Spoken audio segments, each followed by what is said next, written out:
Chapter 451, The Turning Specialist. Chapter 451, The Turning Specialist. The armies smashed into each other like floods. The side who pushed the other, who pressed their momentum, would soon gain control over the entire battlefield. A role most suited to a poisoner, especially when it came to wars. Zhuo Fan looked down on poisoners, saying that they were useless in a battle of experts, but when it came to culling, no one was better at it. And in a battle like this, a poisoner was a force to be reckoned with, a veritable Grim Reaper doing his job as God intended. Yan Bagong knew of his importance, wishing to use this chance to showcase his power. But against the traitorous Yan Song, his chance was gone and he had instead suffered from poisoning himself in a cruel twist of irony. It only worked to shame him further. The Great Hall Lord using poison to kill others was now being served the same coin. And Yan Song's poison wasn't limited to affecting him, but Regent Estate faction's experts en masse. If he pulled back now, there'd be nothing left of his name to speak of. Yuan Shan watched the poisoned mist as he retreated. A dozen Radiant stage experts, confident in their strength, pushed through it to take Yan Song down. He had to die for their army to survive. Luo clan's power couple entered the scene midway, pushing these oldies back with miserable faces. And that wasn't even half of it. What got them so wretched and wishing they could tear the two piece by piece, was that Luo clan in its entirety had inherited Zhuo Fan's expert turning skills. With the fall of Hell Valley, Pill King Hall and Merry Woods, Luo clan had bolstered their elder ranks with every fallen house. The venerables and elders who did not crack under Zhuo Fan's masterful silver-tongued promises, ended up as an example for those who did.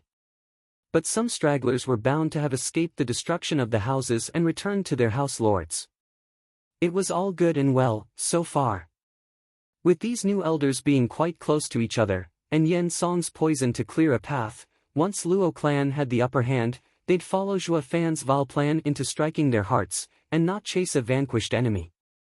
When push came to shove, these experts would choose self-destruction, and that would have been a far worse scenario. So before the war started, Zhuo Fan taught them to target their minds, appeal to their compassion and friendship. The best plan so far. And so, within the cruel battlefield, some very touching and sappy reunions cropped up in remote corners. "Brother, why you turned over to Luo clan?" Hell Valley's third venerable looked at the other in shock. "I thought Zhuo Fan had you killed 3.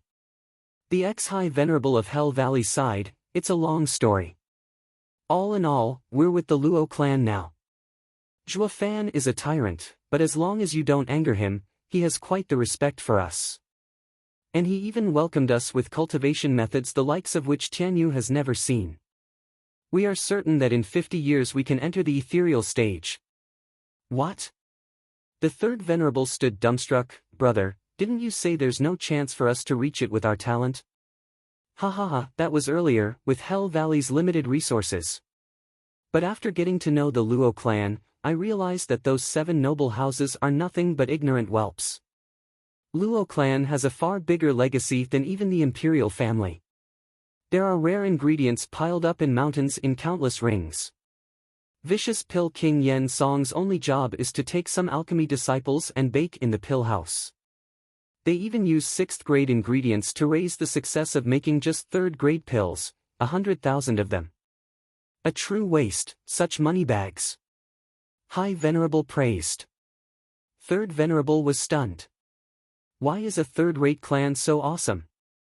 With their stuff, no one in Tianyu can compare. It's like they've harvested the nation for 1,000 years. High Venerable turned serious. "Old Third, we each have our lords. I hate for being the one to hurt you, brother, and can only present you with 3 choices. Leave and live in seclusion far away from here, stay and I will have no choice but to fight you, or join Luo clan and live together with your brothers." That third venerable was conflicted. "Since you do not want to join us, I can only hope you'd leave. We 4 have worked together for so many years. I'd hate to see my brother's bloody face." High Venerable shook his head. Third Venerable waved all over the place. "Oh, no, no, no, elder brother, you're wrong. I just want to ask, are you for real?" Third Venerable's eyes shone with greed. Of course, have I ever lied to you in all these years? High Venerable stuck his head out. Old Third, Zhuofan is a master tactician and already has a plan in place to handle everything. Did you really think Regent Estate was going to win? Look around you, Luo clan is on a constant rise. Even if Huangpu Tianyuan is strong, he is chasing his grave. There will only ever be Zhuofan in this world. He has destroyed all houses in Tianyu, even his allies.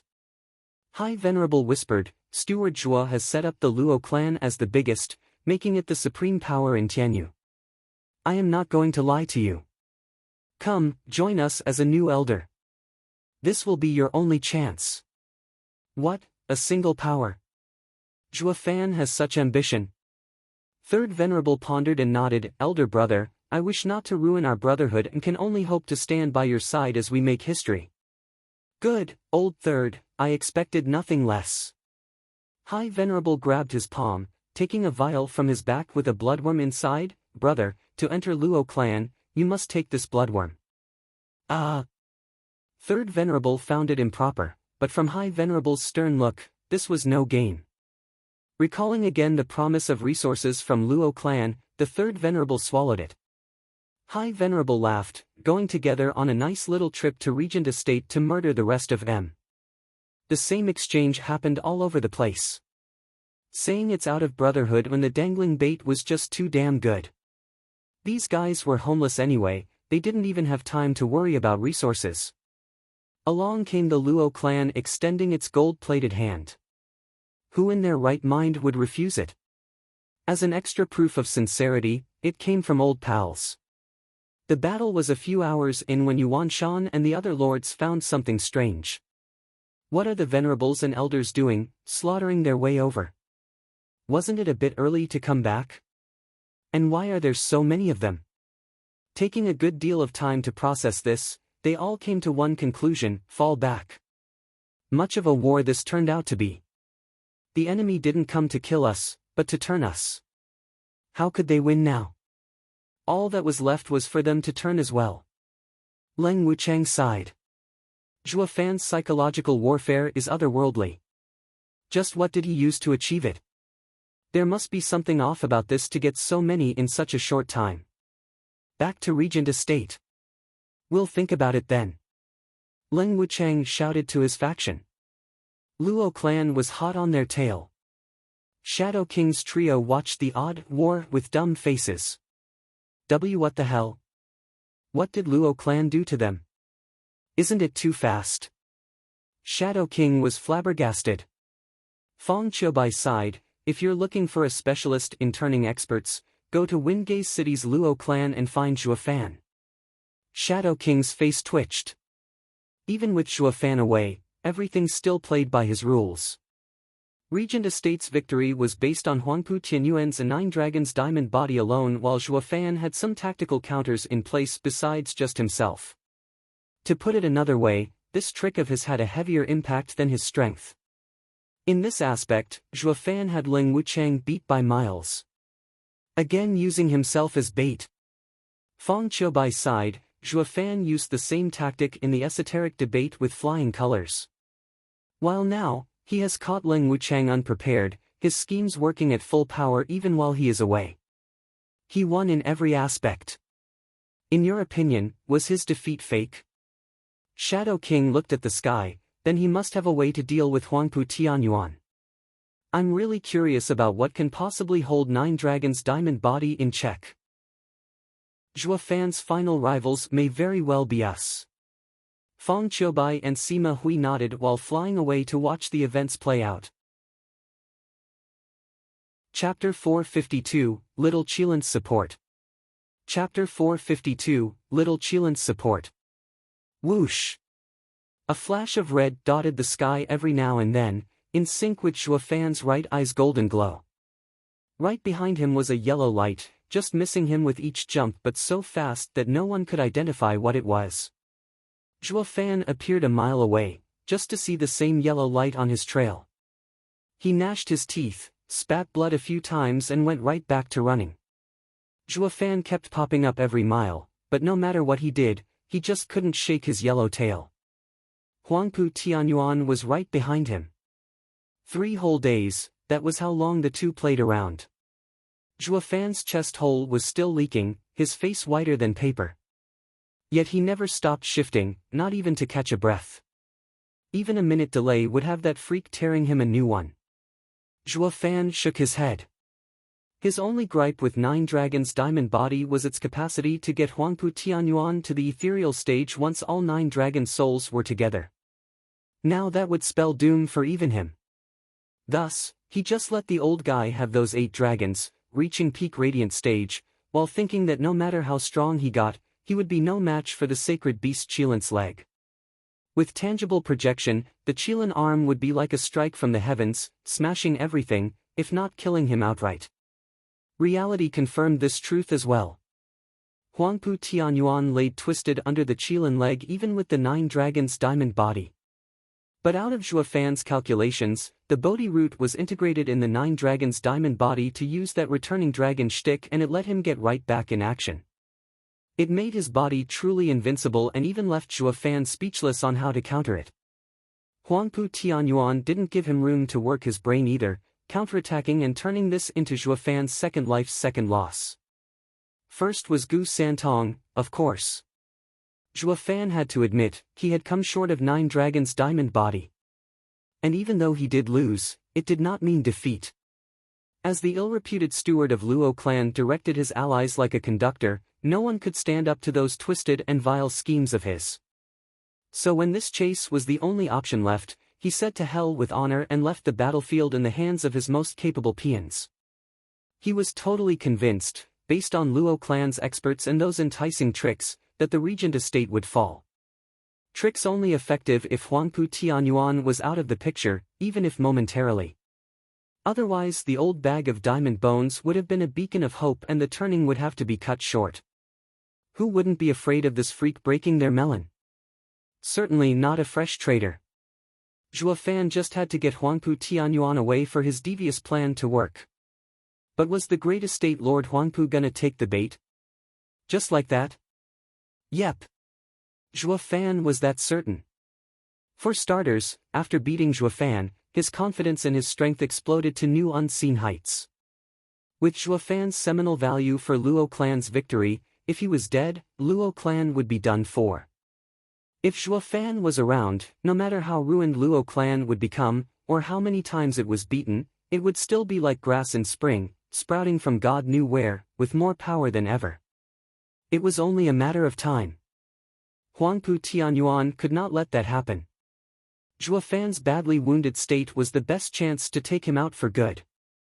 Secondly, Zhuo Fan was just too damn bright, hiding Luo clan's glow. Each time Regent Estate faced Zhuo Fan, they had suffered great losses. To the point that all of Regent Estate believed that this war was in fact a fight against Zhuo Fan alone. Li Jingtian and other experts were negligible. Besides, the moon shined brighter than any star. Zhuo Fan was just too obnoxious, too outstanding, blinding their dog eyes to the reality in Luo clan's other experts. Even Ling Wuchang fell for it. He only had Zhuo Fan in his sights. If this guy lost, all was over.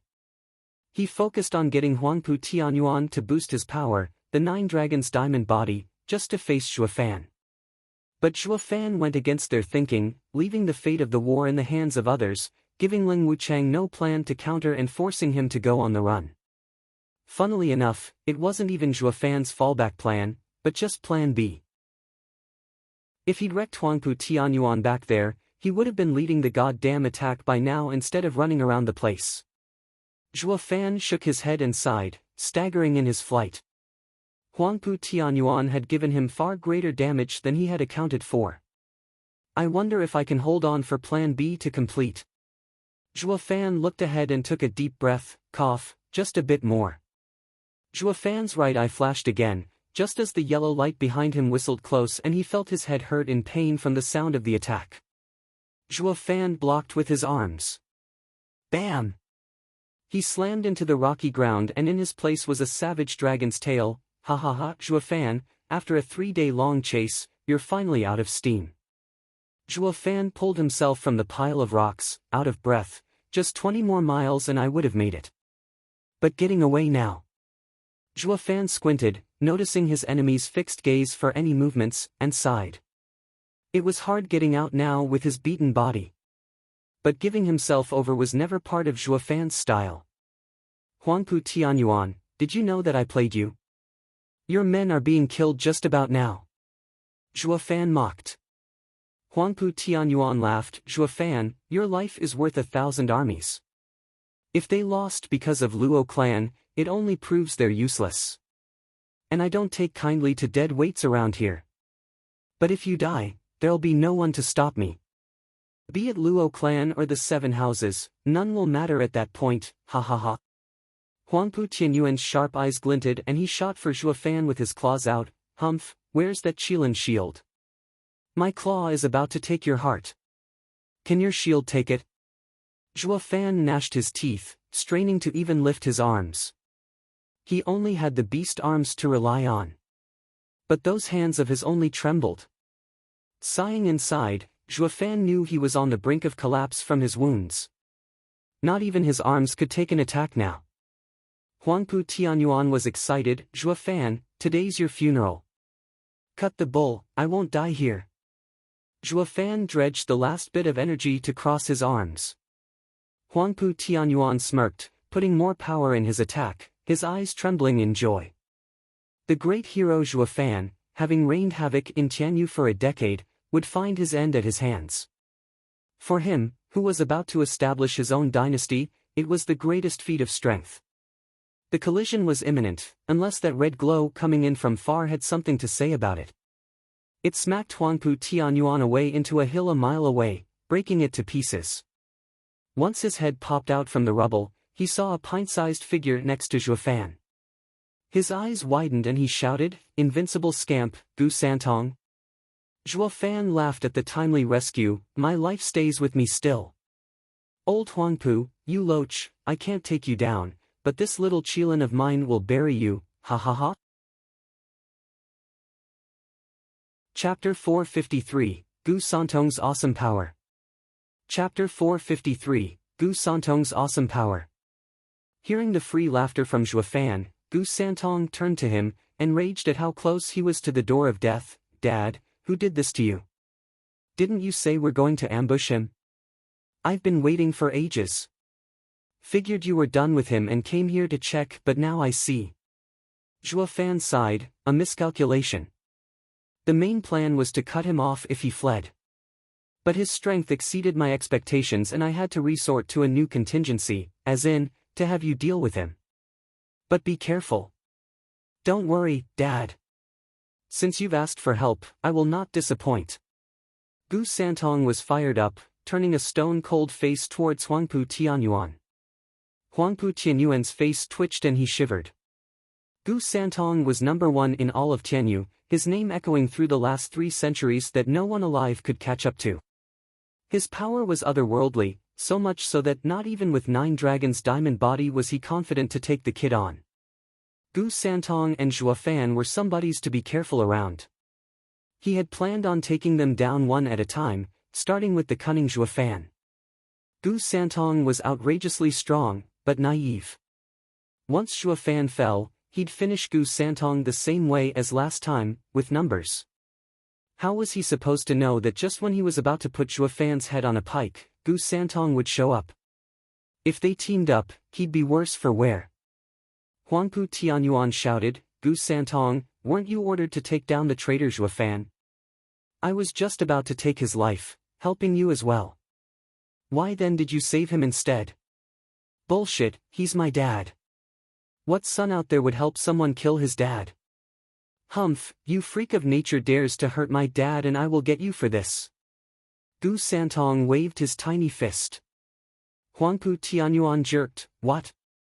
Why you mean, Zhuo Fan is your father? That's impossible. A godfather is still a father. Got a problem with that?" Gu Santong snorted. That cleared it all up for Huangpu Tianyuan, but it also worked to put him in a heavy mood. He couldn't for the life of him figure out how Zhuo Fan pulled it off, getting this little menace to become his godson. If they teamed up, nothing could stand up to them in Tianyu. More importantly, since when? With Zhuofan's guile, he'd be keeping it hidden and cook up a scheme to make Gu Santong chase him when he fell out of grace with the imperial family. Huangpu Tianyuan felt a chill run all over him. If he knew Zhuofan even a bit, he was sure the guy would keep his aces hidden for the best occasions. With how everyone scrambled for power, just when he thought he had the lands in his control, this bastard Zhuofan ought to be gone from the picture with Gu Santong on his tail, but in fact made a tactical retreat to build his forces. And this sudden change would make the enemies underestimate Zhuofan and fall for his trick.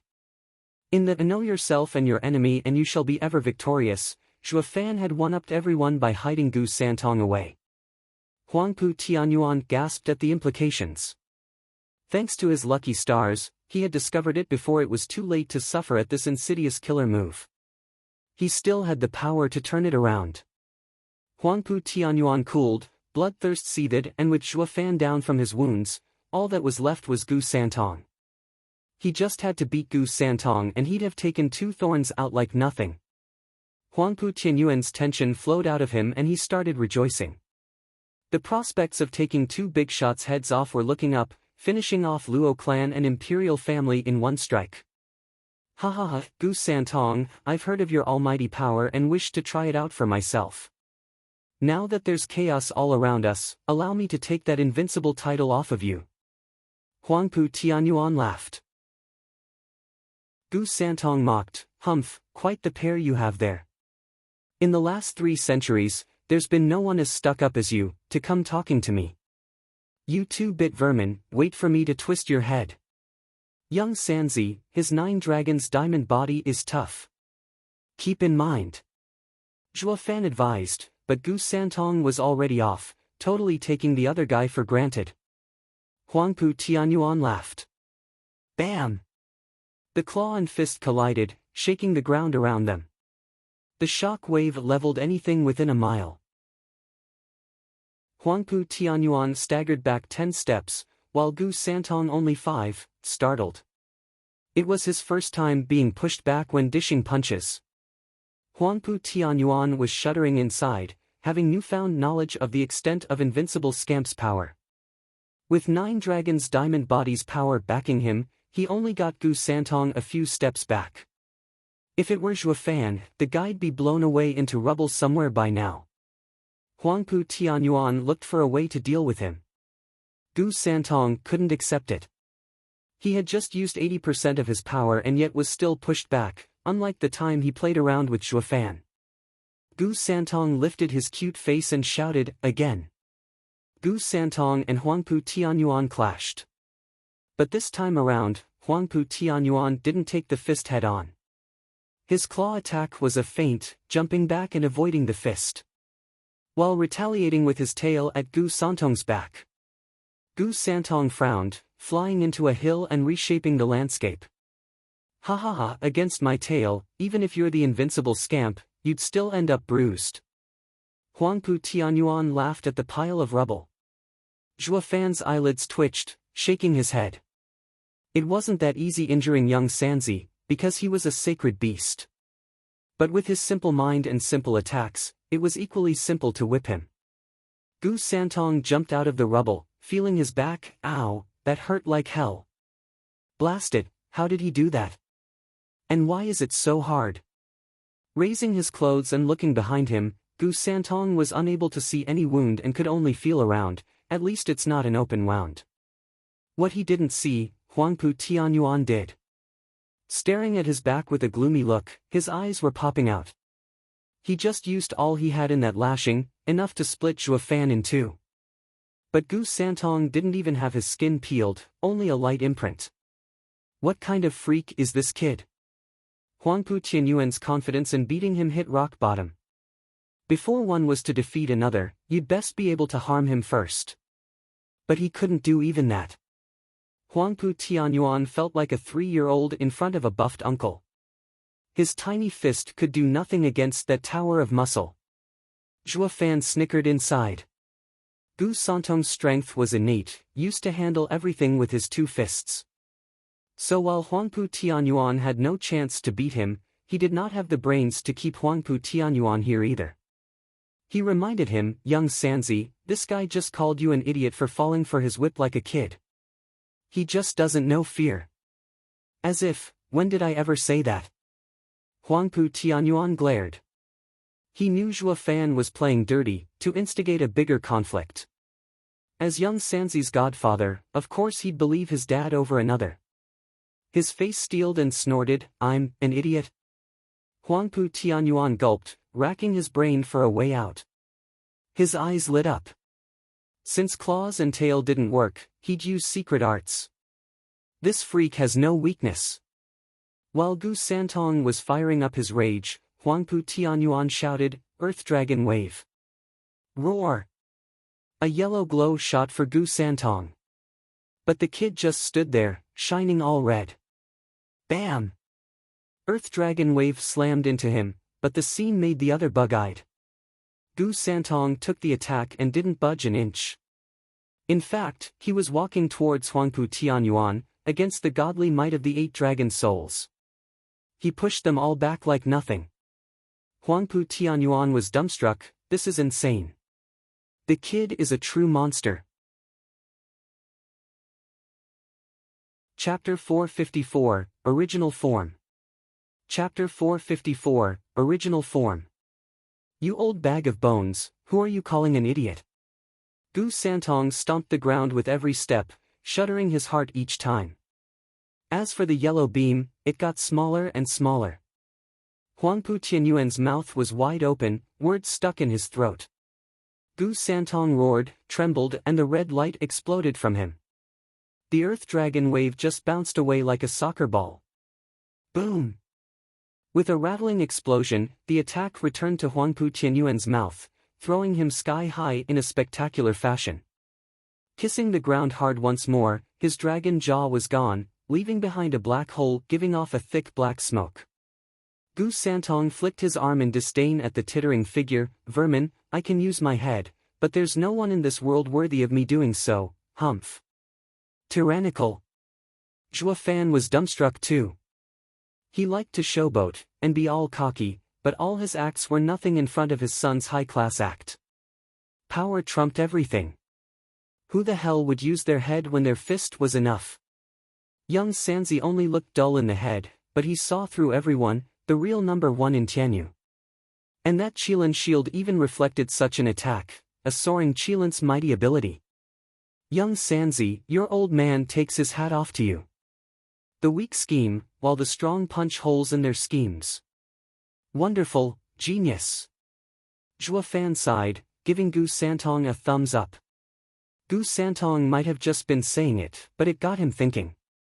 Zhuo Fan controlled the whole stage, with the imperial family and regent estate moving at his will.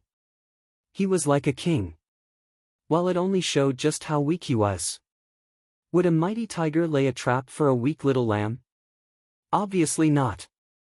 As the king of beasts, he'd eat anyone that popped in his vision, why waste time thinking about it? Gu Santong was the same, punching holes in any who stepped up, not wasting time with even martial arts. He was just that strong, pulverizing anyone with a snap. Zhuo Fan spoke honestly, young Sanzi, I shall take this lesson to heart. Compared to you, your old man falls short. Gu Santong scratched his head, Dad, are you praising me? He, you flatter me. You know, the uncle in Allbeast Mountain Range is praising you as well. That I have much to learn from you, to not be so stubborn. No, it is I who should learn from you. I plot against others for interests alone. But those interests are ephemeral, hardly affecting my own person. While you, nothing chains you, and you can walk the path of the strong. Zhuo Fan sighed, demonic cultivators are selfish. I used to think it refers to self-interest, or maybe being alone. But that may not be the case. I will have to simplify my demonic path it seems. Zhuo Fan's heart achieved peace, like a new world had opened to him. Roar! The sudden noise wrestled him out of that marvelous state. Zhuo Fan shuddered, bursting with unbridled rage. For God's sake, I'm having an epiphany here. Can't you break it up a little here, please? He saw Huangpu Tianyuan bursting with green light and his busted jaw was growing under the naked eye. "It's that damn returning dragon's roar!" Zhuo Fan shouted, "Young Sanzi, this geezer can recover from anything, his body undying. Breaking a few bones won't work, you have to kill him." Gu Santong was watching Huangpu Tianyuan flicking his tail in laughter. "Gu Santong, you may be strong, but you can't kill me. So how about we each go our own way and see each other in the future?" Huangpu Tianyuan cupped his hands and fled. "Future your head. Today is the day you die." Gu Santong was not one to give up, shooting towards him and punching. Boom! Huangpu Tianyuan got buried underground again, into a 100-meter deep hole. His earth dragon head was bleeding, his mind hurting like hell. But he was still alive. With another green glow, his body burst with vitality, patching him up in no time. Gu Santong could hardly believe his eyes. Zhuo Fan frowned in sadness. He's far beneath young Sanzi's power, so much so that 5 strikes should punch his lights out for good. But with that ridiculous returning dragon's roar cheat of his, he'd be back on his feet like a cockroach. Huangpu Tianyuan was still laughing. "Gu Santong, I told you, you can't kill me. You'll only waste your breath. Shut it." Gu Santong roared, "I have crossed Tianyu for so many years and there's nothing alive that I can't kill. Humph, worm, you will now witness the true face of a Qilin." Roar! Gu Santong shone red for a moment before turning into a 30-meter red Qilin. He was back to his original form as a sacred beast, soaring Qilin. He was still young, but the power of the sacred beast radiated out. The entire mortal domain, its spiritual beasts, everything was cowering and wailing. Huangpu Tianyuan shouted, "Gu Santong, what move is this?" "Humph, this is no move, just my true form." Gu Santong showed his sharp fangs. "I am a sacred beast and in this form I can display all my power." He, that punch of mine. That was only 30% of what I can do. Worm, one stomp will nail you dead.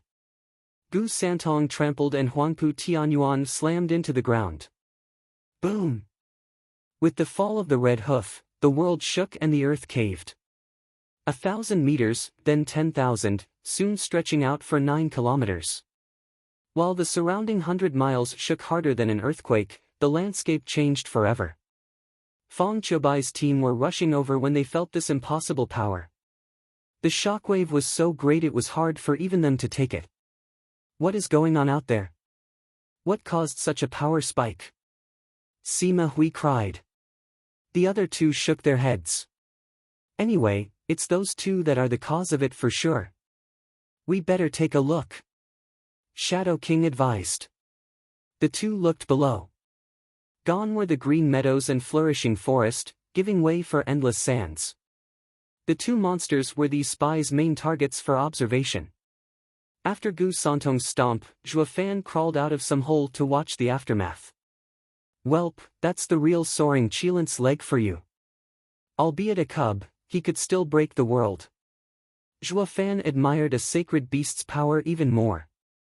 How else could they be on the same level as the 10 ancient emperors? What got him so envious though was that this power came naturally. It made him look like an ant, impossible to reach. Sigh, why wasn't I born as an awesome beast? Ha ha ha, worm, let's see you come back from that. Gu Santong laughed and lifted his hoof from the broken and bloody Huangpu Tianyuan. Guts, gore and blood spewed up from his mouth. What was even more amazing was that he was still alive, followed by a resplendent green glow. Still alive? Gu Santong was outraged. There's nothing I can't kill. Gu Santong stomped again, with all four this time. 1,000 miles around shook non-stop, with some volcanoes even erupting. But not even dozens of stomps could cut Huangpu Tianyuan's life string, no matter how twisted a mess he became. Gu Santong was fuming, but Zhuo Fan stopped him. Young Sanzi, it's no use. The Bodhi root is too strong, protecting his life. If you can't remove that returning dragon soul, it won't matter how much you stomp, it won't change anything. What do we do now? I want to kill him but I can't. This has never happened in 300 years. I'm boiling mad. Gu Santong was getting pissy. Zhuo Fan snickered, his trademark evil grin getting back in business. Haha, easy. I got just the thing.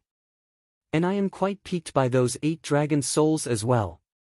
Purely academic, of course. Chapter 455, 9 Dragons Combined. Chapter 455, 9 Dragons Combined. Gu Santong was clueless, but Zhuo Fan propped his weak body over, his evil smile looking glorious on his face. The green glow had started by now, filling Huangpu Tianyuan's body with brimming vitality and healing him all over again. Ha ha ha, I am undying. You got nothing on me. Huangpu Tianyuan cackled. Gu Santong was raging again. Boom! Huangpu Tianyuan was stomped into the ground, his face twisted in pain so bad you couldn't even see his features. He may be undying but not pain-free. Young Sanzi's trampling hurt like hell. Not that he minded. He just felt good putting up a tough front in front of peak experts like Gu Santong and Zhuo Fan, seeing how they could do nothing to him. Other than the excruciating pain, he felt peachy. Ha ha ha, you may have joined hands but it doesn't mean squat. Huangpu Tianyuan smiled. Zhuo Fan grinned, taking one step at a time like climbing mountains. He, old codger, don't get ahead of yourself. 9 Dragons Diamond Body is but an earth-ranked martial art, far from invincible. Your point? You still can't take me out either way. Unless you enter the ethereal stage and destroy my soul, nothing will work, ha ha ha. Huangpu Tianyuan sneered, looking at them saying, take your best shot. I'll just sit here, waiting. Gu Santong was about to flip out, squeezing harder on the guy with the hoof, but Huangpu Tianyuan just toughed it out. Zhuo Fan still took slow steps over. He placed a bloody hand on the guy's head. Young Sanzi, hold him down good. Zhuo Fan warned. Gu Santong nodded. Huangpu Tianyuan mocked, Zhuo Fan, you're on the verge of collapse with no energy left. What could you possibly do? You couldn't even best me at your peak. Ha ha ha. Ha ha ha. Huangpu Tianyuan laughed, as did Zhuo Fan. Huangpu Tianyuan frowned, I'm mocking your weakness. Why are you laughing? I'm laughing at your ignorance. Zhuo Fan's eyes flashed with a black glow and his body released a black energy. The world is filled with countless arts and techniques. Do you think that Bodhi root has truly made your body undying? Humph, feast your eyes on the real world. Even with your 9 Dragons Diamond Body, you'll still have a horrid death. Demon Transformation Art. The black energy flowed through his hand into Huangpu Tianyuan. The rock-solid earth dragon body was stained with pitch-black energy, as it seeped into him, dissolving him, despite how hard the dragon's souls fought the invasion. Especially the returning dragon's soul, it turned black, as if poisoned. How come? Bodhi root was the essence of life, a panacea for all poisons. Fusing it with the dragon's soul would make the returning dragon's soul immune as well. Not like he could tell this was no poison, but Zhuo Fan's Yuan Qi built through the demon transformation art. Demon transformation art could assimilate anything and everything, taking all that it had and leaving nothing but dregs. He was putting Huangpu Tianyuan through the same process, robbing him blind, dragon souls included. Zhuo Fan, what the hell are you doing? Huangpu Tianyuan lost his smug attitude. It even contained dread. Zhuo Fan just grinned, hi, what, he asks.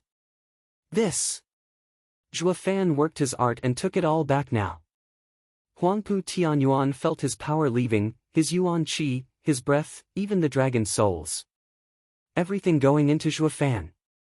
Overwhelmed, Huangpu Tianyuan struggled to get away. With a monster above him, he was going nowhere fast though, made to endure this naked humiliation as the power ebbed from him. Roar! The wail of a dragon shook Zhuo Fan as a dragon's soul entered his body. With the loss of one dragon's soul, Huangpu Tianyuan's claw returned to normal. Panicking, Huangpu Tianyuan was horrified. He guessed what Zhuo Fan was doing, but the reality was just that much crueler, of how easy it all came to Zhuo Fan. He had refined them himself, through blood and sweat, yet they jumped ship like it was nothing. What demonic art is Zhuo Fan using to rob me? That dragon's soul he got from Huangpu Qingtian was because his life faded away. But Huangpu Tianyuan was very much alive right now. Huangpu Tianyuan's heart was going a mile a minute, yet he did not have the time to mind the doubts, finding himself at death's door. Stop, stop I say. Humph, old Huangpu, you're so stuck up, so obnoxious, where has all that attitude of yours gone? Zhuo Fan laughed. Huangpu Tianyuan felt like crying, fighting the process with all he had, to no avail. As the dragon's souls left him, his body weakened, coming back to his human form. Roar! Roars came from Zhuo Fan this time, wrestling inside him for a way out. Huangpu Tianyuan grasped at his chance at victory. Ha ha ha, they aren't refined by you. You may have taken them, but they won't listen to anyone but me. Return them and I promise not to fight you again. We will split the world between us. Huangpu Tianyuan was at a disadvantage and started speaking terms. Zhuo Fan smiled, the world was mine to begin with. Why would I ever share it? Moreover, these earthworms, since I've pulled them out of you, do you think I can't tame them? Zhuo Fan's forehead revealed an azure flame making the dragon's souls fall back. Huangpu Tianyuan's eyes teared up. He had now lost even his bargaining chip. Zhuo Fan's tricks were that weird and insidious. Regent Estate had a hold of the dragon vein for 1,000 years yet never could get the souls to submit. And Zhuo Fan just showed up and they'd behave like children? Sighing, Huangpu Tianyuan showed a powerless expression of remorse as he thinned out. As the last dragon's soul roared, returning dragon's soul entering Zhuo Fan, Huangpu Tianyuan became human again, stripped of all arrogance. In another hour, Huangpu Tianyuan turned to ashes, lost in the wind. Gu Santong sneered at the empty ground and turned back to a child. He had no clue if Huangpu Tianyuan ever felt endless remorse at having messed with the father and son duo, that he dared pose before them, but with the loss of the dragon's souls, despair was all those old eyes showed. It was then that the old man lost his will to live as well. Dad, I never knew you had such a trick. Is that 9 Serenities Emperor's master skill? You robbed the old guy of even his temper, Gu Santong smiled. Zhuo Fan cut him off, young Sanzi, defend me while I unite the dragons. I'm breaking through. He sat cross-legged, eyes closed and cultivated. Gu Santong saw him rush and figured this had to be a rare chance for his old man. He stopped talking and was earnest in protecting him. 2 days went by, time in which Zhuo Fan's power grew. Going 1 layer per day, reaching the 5th layer of profound heaven stage. And with this change his body healed as well. But Huangpu Tianyuan was a peak radiant stage expert, brimming with power. Whoosh! With a bang, a black chain shot for Zhuo Fan's skull. Gu Santong grabbed it. Who's there? Come out.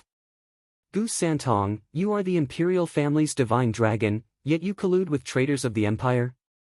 Did you forget the promise you made 300 years ago? As the black smoke twisted, Shadow King with Sima Hui and Fang Qiubai made their appearance. All while Zhuo Fan was calmly sitting there, ignoring the world around him.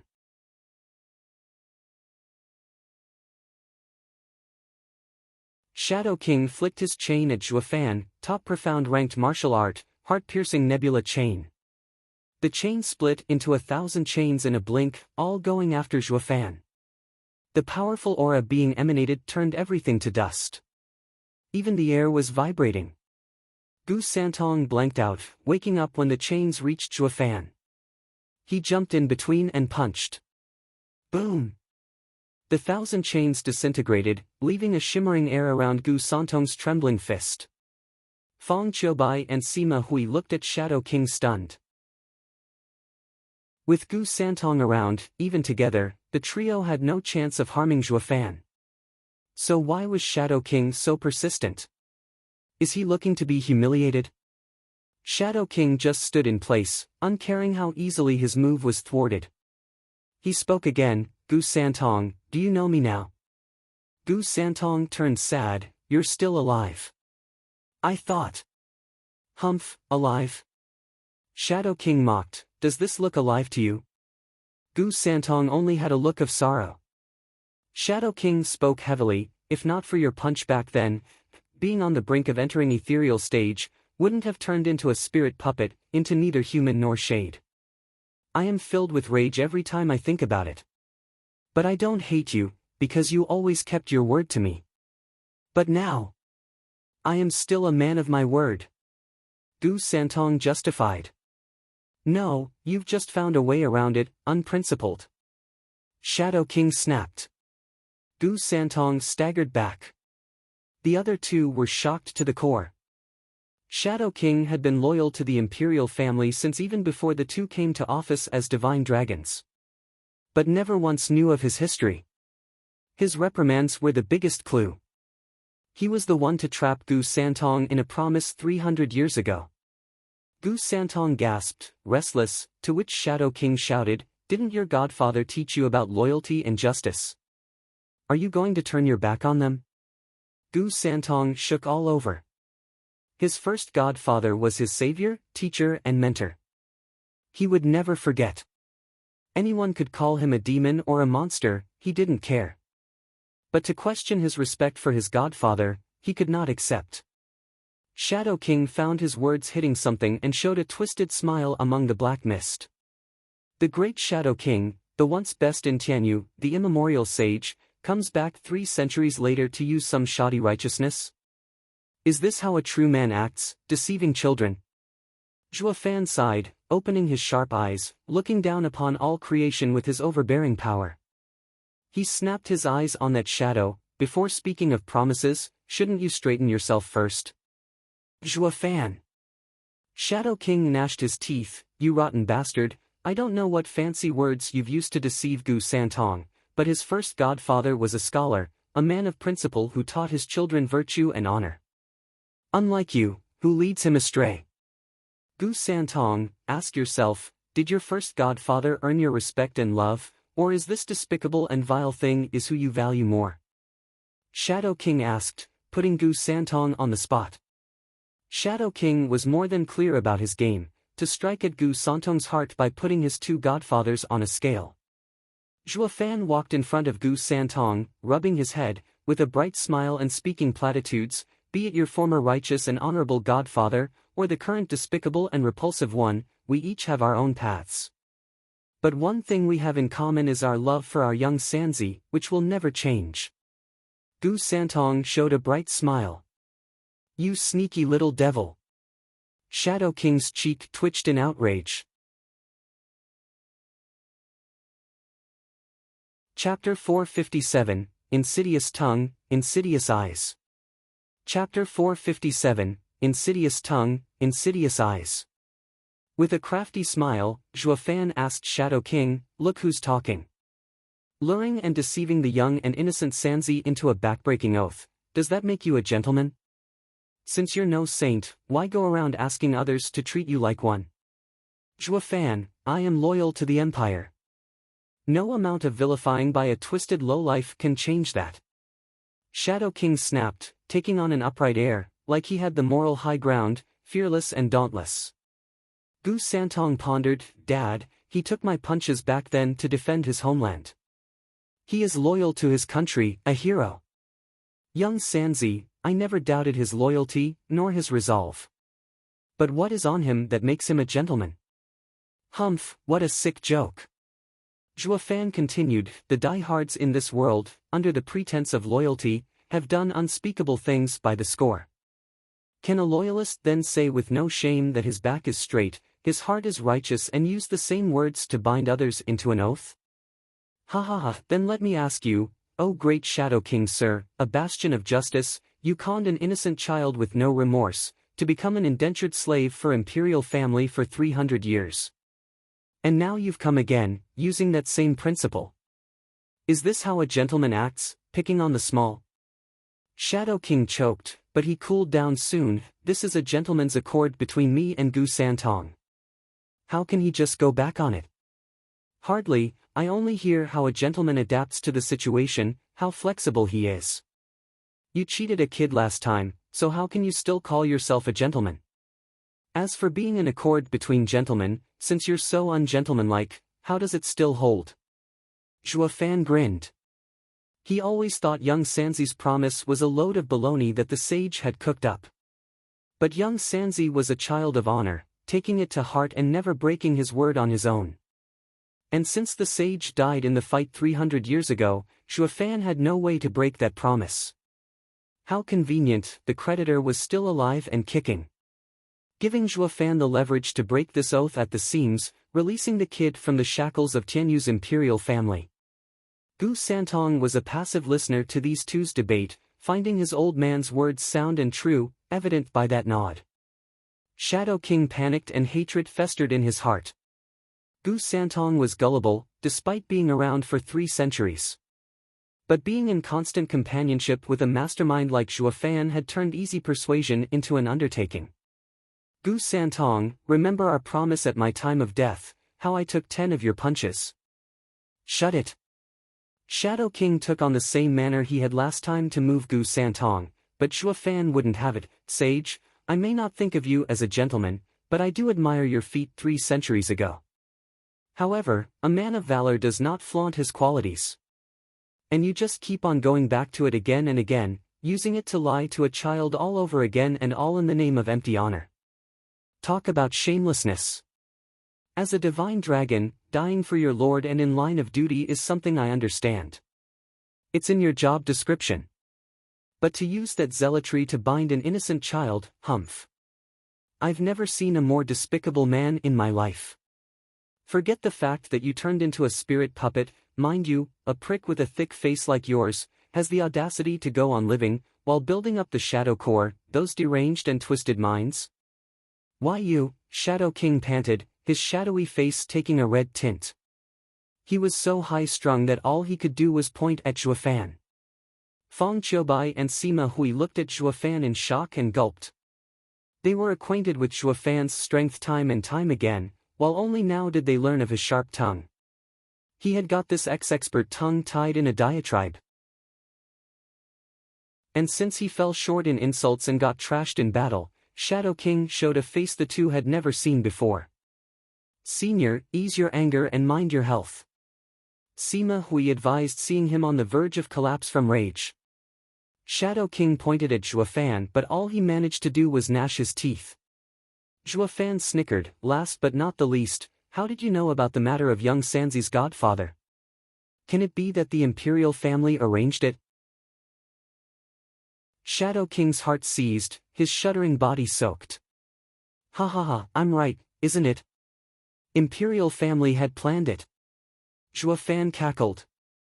Gu Santong looked incredulous. Dad, what are you saying? Young Sanzi, I do not know what happened 3 centuries ago, but this senior sage here, through his attempt at using pretty words to cheat you again, has spilled the beans.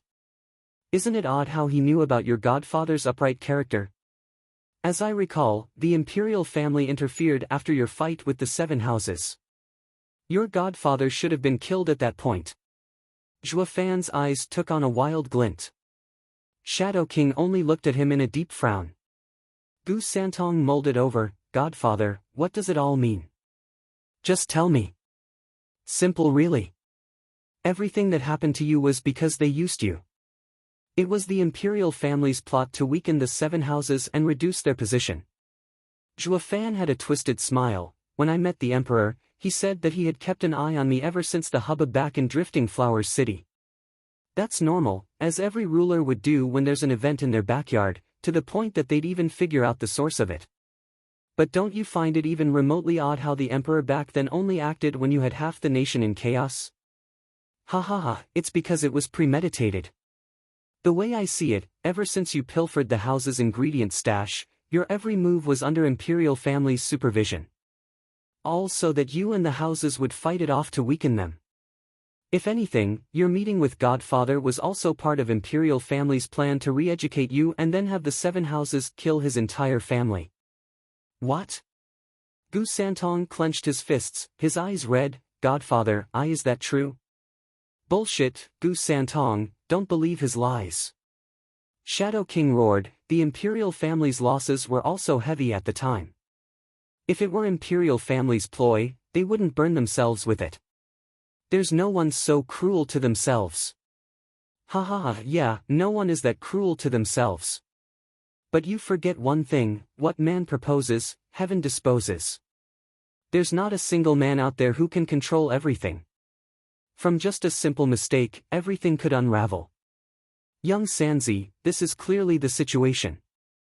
Zhua Fan continued, all humans are good at birth. Young Sanzi had just entered these lands and didn't know right from wrong. That is why he stole those ingredients, inciting calamity. But his strength kept him alive, even when badly wounded. This caught your attention. But you were wrong about one thing: young Sanzi's wound was because he was still new at fighting, making an erroneous estimate of his strength and deciding to use him. That's where his godfather came in.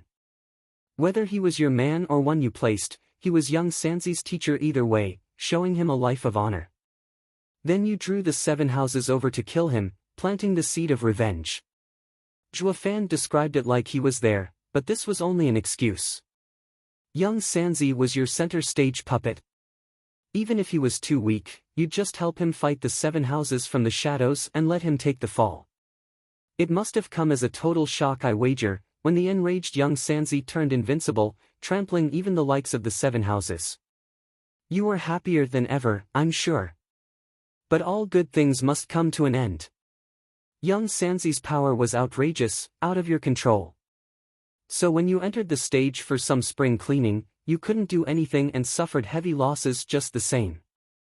That's what being too smart for your own good does. Where the enemy loses 1,000 and you lose 800. Zhua Fan sighed. Shadow King was sweating buckets, fear creeping in. Zhua Fan does not just have an insidious tongue, but his eyes are damn revolting too. Is he even human to figure it all out so fast? Shadow King remained silent. Only Gu Santong shivered now and then, the rage boiling inside. Chapter 458, Parting. Chapter 458, Parting. Is what Dad just said true? Gu Santong stared Shadow King dead in the eye. Shadow King would never admit it in his life, or second life, choosing instead to fall back to nitpicking. Those are just random guesses and lies. There's no way he knows what happened all those years ago. Right, I don't, and all I said were mere speculations. But even so, it does feel true, doesn't it? Especially the part you blurted out. Zhua Fan grinned. Gu Santong asked Shadow King, how did you know about my godfather's character? Everything in this world belongs to the Emperor.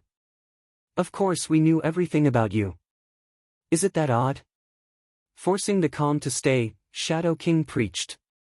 Zhua Fan grinned, Senior Sage, what a perfect memory you have. Let's forget for a moment the relationship he had with young Sanzi, when his godfather was but a simple scholar. Yet you had the perfect mind to remember his character from 300 years ago.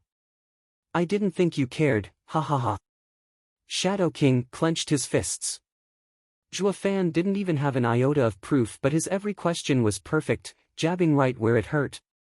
He might as well have said, experts like him who took commoners like ants would mind some nobody. To say nothing of remembering their character 300 years later. Were peak experts nowadays that bored? Who the hell would want such pain? The only plausible explanation was the meticulous planning involved in weakening the 7 houses. How could the head divine dragon of that time ever forget such a critical operation? Shadow King took a deep breath. Gu Santong understood it all and the hurting began. That meant his godfather was only following orders, his care for him was fake. The only person he trusted in those 300 years was planted behind smoke and mirrors. He was, for all intents and purposes, alone. Ah! Gu Santong roared his grief at the heavens. Zhua Fan sighed, feeling sorry for the kid. He never wanted to look into what happened back then and would rather think of another way to break the vow. But Shadow King just had to hang the promise over Gu Santong's head. So what if Gu Santong had to defend the imperial family? He could just replace them as long as Gu Santong didn't interfere. But now, as the mist scattered and the truth came to light, young Sanzi had lost his most cherished moments. As his second godfather, Zhuofan felt his pain. It began with using Gu Santong for his own schemes, but the kid had grown on him. Watching his own son in pain would bring any father grief. Gu Santong, your godfather was one of us. He was loyal to the crown, to the imperial family, and died with no regrets. As his godson, you should follow his footsteps and defend the Nat Dash. Enough! Shadow King tried to use the truth this time to switch Gu Santong around, but the kid was too enraged. Liars, you are all liars. Shadow King cried inside.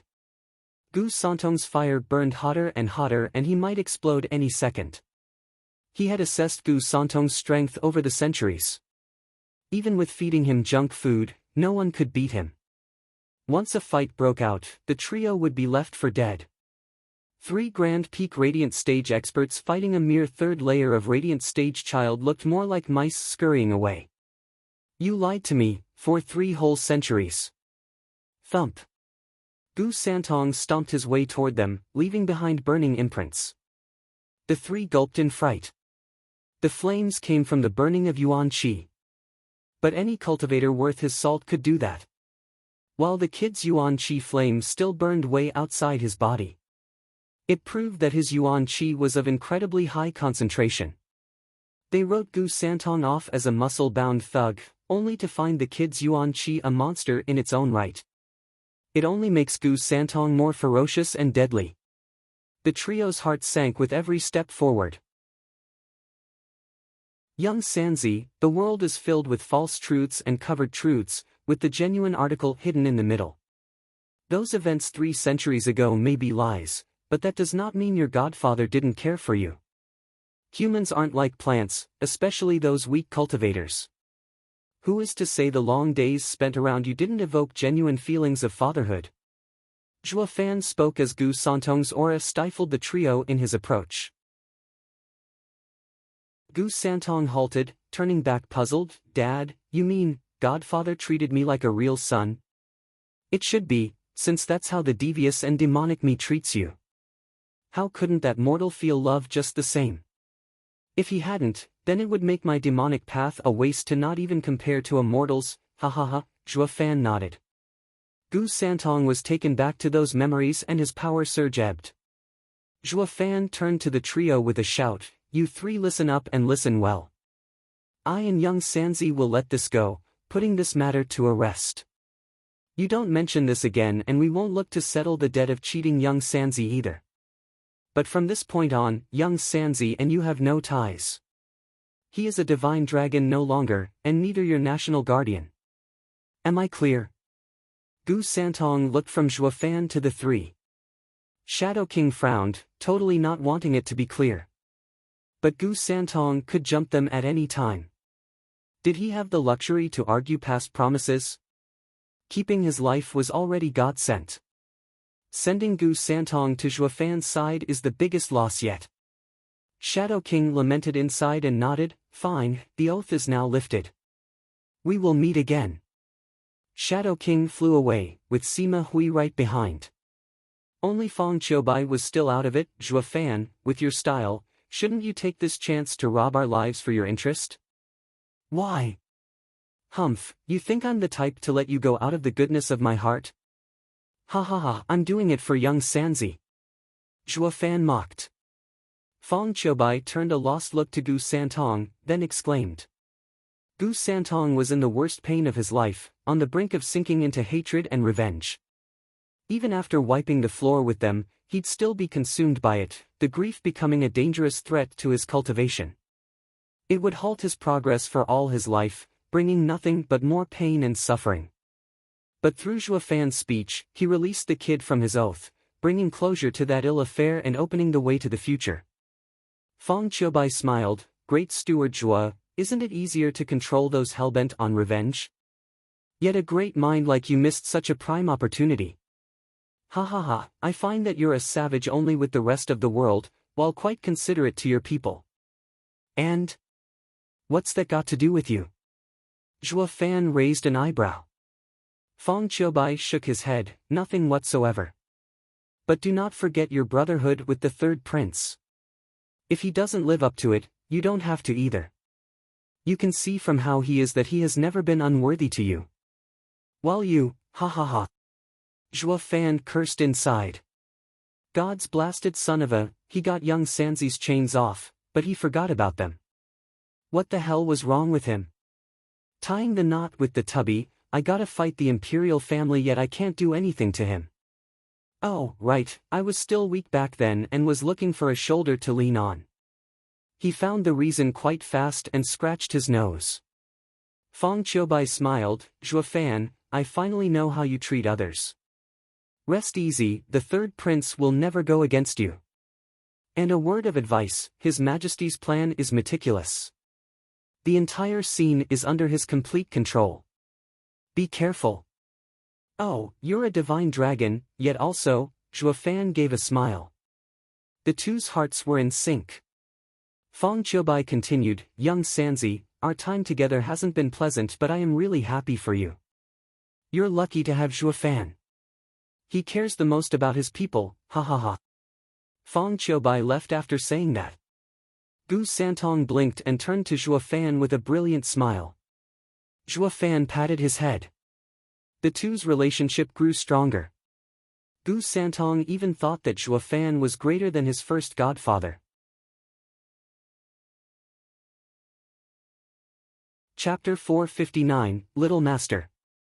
Chapter 459, Little Master. Dad, haven't you combined the dragons yet? Why are you only in the 5th layer of Profound Heaven stage? That earthworm was a peak radiant stage expert. 2 flashes crossed the blue sky, with one flapping its blue wings and wearing an evil smile. The other was the most adorable little child in a cute red glow. Gu Santong didn't understand Zhuo Fan's good mood, but the latter laughed, haha, cultivation comes in slow and steady steps. I may have taken the whole dragon vein, but it's not so easy to refine them, or I'd be in the ethereal stage by now. It wouldn't benefit my future cultivation either. My foundation in this life has never been better. I want to reach further and beyond anyone else, and not tie myself down with transitory riches and fame. In any case, cultivation has no shortcuts. Or the faster your path, the shorter it is. Zhuo Fan sighed. Gu Santong nodded, but that earthworm sure was hard to beat. Even after kicking him around in my main form, he just wouldn't die. We shouldn't have given him the Bodhi root. No, we had to. Zhuo Fan shook his head. 9 Dragon's diamond body was the basis of his confidence in igniting the war. If he hadn't moved, then neither would the Emperor. And if the Emperor stood still, the court would be the same festering cesspool, working against us in the long run. We needed a good catalyst. In vernacular, as long as we crossed swords, the Emperor would only then take his court through spring cleaning. Using the civil war that engulfed the whole nation as our righteous excuse to replace his rule, we can then make our claim. Gu Santong frowned, Dad, why go through all this trouble? With the 2 of us, invincible, we can flatten the imperial capital now that Rotten Oath is gone as well. We'll see then if those cowards dare to mess with us. Oh, young Sanzi, this is why you lost the last time around. I dare say, even without the sage to cheat you, you still couldn't have taken hold of the empire. Zhuo Fan laughed, if your motives aren't pure, there's nothing to gain. Without a good excuse, no one would listen to you even if you take the nation for yourself. Besides, what's a country if not a vast farmland? If you want them to listen to your orders and farm, you need a grand purpose to have them all come bearing these resources at your feet. Or even if you are the strongest, with such a large domain, are you going to mine or harvest the stuff yourself? Speaking of Tianyu's emperor, he has had a steady flow of resources coming year in year out. With these as incentives, many experts gather under him. That's why every single ruler pays attention to righteousness, to justify their claim. Or even if you're godlike, it'd be hard to take all that stuff by yourself and, frankly, it's just not worth it. Gu Santong paused and nodded. He recalled the time he went looking for ingredients, the bitterness of not finding anything good even in a month. But the 7 houses were loaded, offering him a 3-square meal once he swiped them clean, of course. Didn't they get so much stuff from their vassals? Gu Santong now got an idea of what being upright meant, stealing everything in broad daylight, and with a smile too. The more he thought about it, the more he realized that the imperial family and the 7 houses were more insidious and vile than him who just took a tiny bit to fill his belly. Young Sanzi, you must now know more skills, right? Zhua Fan asked. Gu Santong beamed, yep, uncle developed my innate strength. I can use the Qilin shield and return to my innate form. The last one is Soaring Fist, but I'm still practicing it. Zhua Fan nodded. Vaulting Kunpeng hasn't shown any ill will, so far. And was earnest in helping young Sanzi discover his strength. He thought about it and was relieved. Boom! Explosions came from afar, drawing the two's attention. Just half a mile out, a lofty city was under heavy siege. The glittering barriers around the city shimmered as dozens of radiant stage experts launched their attacks. The city itself had its own team of radiant stage experts holding the arrays, hard and dauntless like a mountain. That's Regent Estate's home, Caged Dragon City. Gu Santong perked up. Grinning, Zhua Fan nodded, after a casual week-long flight, we've finally made it. Elder Qiu and the rest are besieging it by the looks of it. He, I once took my shot at it back in the day, but it was just so tough that it took me a whole day to flatten it. They won't breach it in their lifetime. Regent Estate's home has a total of 385 barriers, plus 10 fifth-grade arrays. Not even 1,000,000 men can do it. Gu Santong grew smug at his achievement. Zhua Fan shook his head, young Sanzi, they'd die of shame if they heard you. It's not my fault if they ask. I just gotta tell them. Of course, but do it in style. That's how father and son operate, ha ha ha, Zhua Fan laughed. Gu Santong laughed as well, catching on. Meanwhile, Qiu Yanhai and his wife were in the air before the city and in a deep frown. Elder Qiu, it's not working. Caged Dragon City's defense is too tough. A figure reported. Qiu Yanhai knew him to be a surrendered Radiant Stage Elder and his face fell, won't work. It's been 10 days and now yet you couldn't break one barrier. We'd much sooner kick the bucket before breaching it. Are you perhaps still thinking of your old life and slacking off? No, never, how could we? Ever since Luo clan took us in, we've cut all ties. Just that Caged Dragon City is a tough nut to crack. The man's face fell. Qiu Yanhai was outraged, beat it. If you don't punch through and Steward Zhua comes after my skin for it, I'll take it out on all of you. The guy ducked his head, returning to attack the city scared like he was. Qiu Yanhai was left panting behind, watching the siege in the distance with a hard look. Xue Qingjian sighed, this city won't go down so easily. Should we use the life and death art? Absolutely not. Grandmother shot her down, Elder Xue, with elderly back in Windgaze City to recover, you two are the only pillars here to intimidate the experts inside. But with the life and death art taking too much of your Yuan Qi and with Leng Wuchang's sharp mind, we may fall for his tricks and end up defeated. Hey, Biddy, what do you mean by that? You take us brothers for nothing, the demonic cultivator hero quartet? Violent Demon butted in, without these geezers, you still have the 4 of us. Not to worry, you may go and die to your heart's content.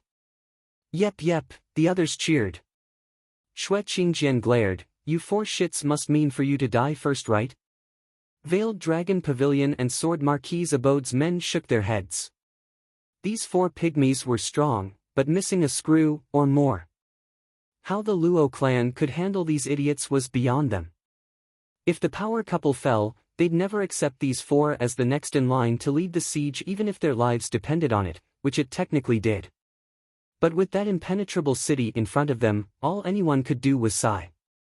Amidst the conflict, a laughter came, I had thought you'd have whacked those shrimps by now.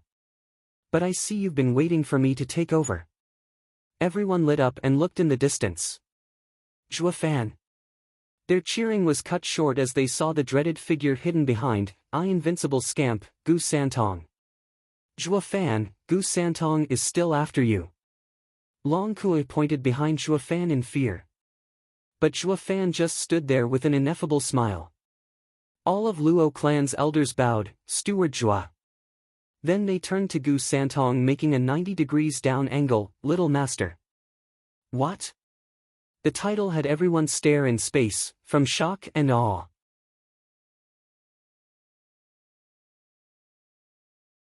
Chapter 460, Breach.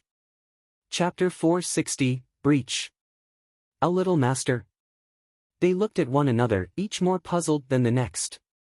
What's the strongest divine dragon doing, not chasing Zhuo Fan and instead getting acquainted with the Luo clan? By the looks of that flawless bow, they're pretty close, even calling him Little Master. Zhuo Fan grinned, pulling Gu Santong in front. Ha ha ha, you didn't know? Let me make the proper introductions. Gu Santong, my godson. What? Everyone stared at him with dull and blank looks. That little explanation was enough to justify the Little Master title. With his position, calling the kid a kind of young master was totally within his purview. What got the crowd baffled though was, how did the demon Gu Santong end up as his godson? No one could tame the freak for 3 centuries, but Zhuo Fan just showed up and it was a done deal? Everyone made strange faces at Zhuo Fan. Steward Zhuo, when did you and Gu Santong have the fortune to get so close? Grandmother probed. Zhuo Fan smiled. Around 8 years ago, me and young Sanzi traded blows leading to us becoming the father and son duo we are today, ha ha ha. Oh, I see. Grandmother nodded. She used to wonder why they fought a mean fight back in the Imperial Palace. It was now obvious from their close relationship. And since they knew each other before it, that battle was just a farce. And by connecting the dots with the Imperial family's attitude for the 7 houses, Grandmother smelled a conspiracy. Grandmother turned grave. Steward Zhuo, what have you planned after this war? Zhuo Fan praised, smart, and smiled. Don't worry, I have everything set up. Grandmother nodded. Only now did she have an inkling as to what was with those series of strange events so far. Why the Imperial family broke it off with Luo clan over a mere marriage proposal, why instead of keeping the 7 houses in check, it turned a deaf ear to the regent estate's blind ambition. With Zhuo Fan's shindig at the Imperial Palace as the start, it had already exposed the Imperial family's intention of clashing with the houses. Zhuo Fan didn't just lash out either, having seen through it. The way he pulled away Gu Santong, their great general, proved it. Not even the emperor knew of this by his behavior back then. Hiding such a relation for 5 years was a killer move. It all made sense. The imperial family wants domestic peace by eliminating any dissidents. Zhuo Fan had long since entertained the thought of taking on the world, and regent estate used this chaos to expand. Each with their own goal, all at the low price of the other houses, out of the loop and toyed with like fodder. Now that they were in Zhuo Fan's boat, they were stuck with him and his orders. That was the purpose behind her question regarding Zhuo Fan's plans after defeating Regent Estate. His answer laid her worries to rest. Veiled Dragon Pavilion and Sword Marquise Abode's people were still clueless. Steward Zhuo, what's become of Huangpu Tianyuan? With such a huge commotion in the nation, they were all concerned about the 9 Dragons Diamond Body Freak. Long Yifi couldn't fight the question. Everyone looked on hopefully. Zhuo Fan snickered, do you need to ask? With young Sanzi's help, he's dead as a doornail. Everyone released a breath. They figured it might be so. 9 Dragons Diamond Body was a freak, but he didn't stand a chance against Gu Santong and Zhuo Fan teaming up. They only wanted confirmation. They looked at the duo with more praise. No one can top them in Tianyu. Luo clan had shot from a down in the dumps 3rd-rate clan to higher than the 7 houses and their legacies in just a decade. They all admired Zhuo Fan, for he was the one to bring it all to pass. Steward Zhuo, I have failed you. We've been attacking Caged Dragon City for 10 days but can't do anything to it. Qiu Yanhai sighed. Zhuo Fan glanced at Gu Santong. The kid let out a theatrical sigh. 10 days and no results. You sure are useless. Guess this young master and my dad will have to show you how it's done. Qiu Yanhai's face twitched. Getting told off by a kid, even if a freak, bruised his pride. The other sighed. Like father, like son. The ever-stubborn invincible scamp took to the ill-reputed act of showing off like fish to water. Zhuo Fan laughed, ruffling the kid's hair in pride. My son is a hero. If young Sanzi doesn't show it, how can he be called my son, ha ha ha. Under the expectant gazes of the excited audience, Gu Santong and Zhuo Fan entered the play. Zhuo Fan's right eye flashed golden and Gu Santong's adorable fists surged with rampant power. Look, someone's attacking. A radiant stage expert from within the city said. The one next to him dissed him, lighten up, no matter who comes, we have the 8 overseers watching the heaven-locking chain array. Not even the emperor can breach it. Oh, no, that's Zhuo Fan. What? People panicked at the familiar creepy smile and their hearts seized. Zhuo Fan's presence meant their estate lord. Zhuo Fan's shout traveled to every corner of Caged Dragon City, like a demon archon, striking fear in all. Divine Eye of the Void second stage, Void Annihilation. Soaring fist, splitting heaven. Gu Santong shouted, throwing his delicate fist into the air. Boom! Something shot through the air, breaking 300+ barriers like nothing. Then came Gu Santong's outrageous punch, taking out the arrays. Rumble. Like a flood, the array operating radiant stage experts spat blood and collapsed lifeless. Caged Dragon City shook like never before, reaching the brink of collapse. Bam! A door slammed open, revealing a Regent Estate's elder rushing in. Sir Leng, our defenses are breached. What do we do? Leng Wuchang sat in his seat with closed eyes. What can we do? Surrender. Our only hope fell with Estate Lord. Since I heard Zhuo Fan just now, it only means Estate Lord. Even if this array is yet to fall, holding out now has no meaning. That, the elder shook his head, crestfallen. If not even the resourceful Leng Wuchang could come up with something, all that remained was for him to send the order to lay down their arms. The House Lords heard it and were totally against it.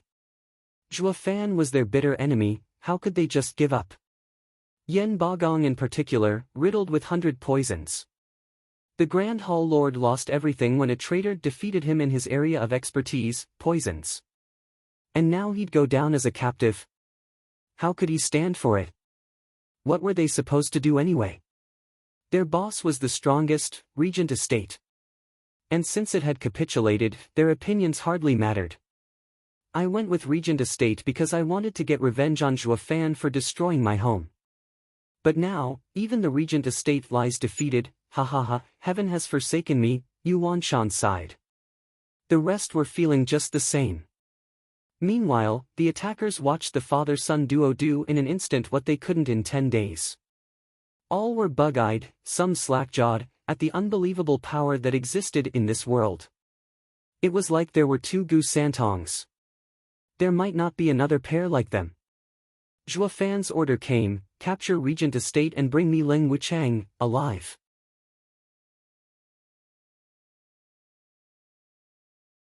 Chapter 461, Scary.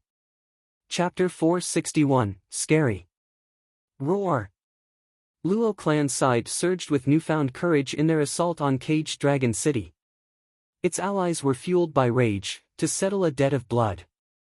You scum ruined my legacy. Now I'm here to kill you all.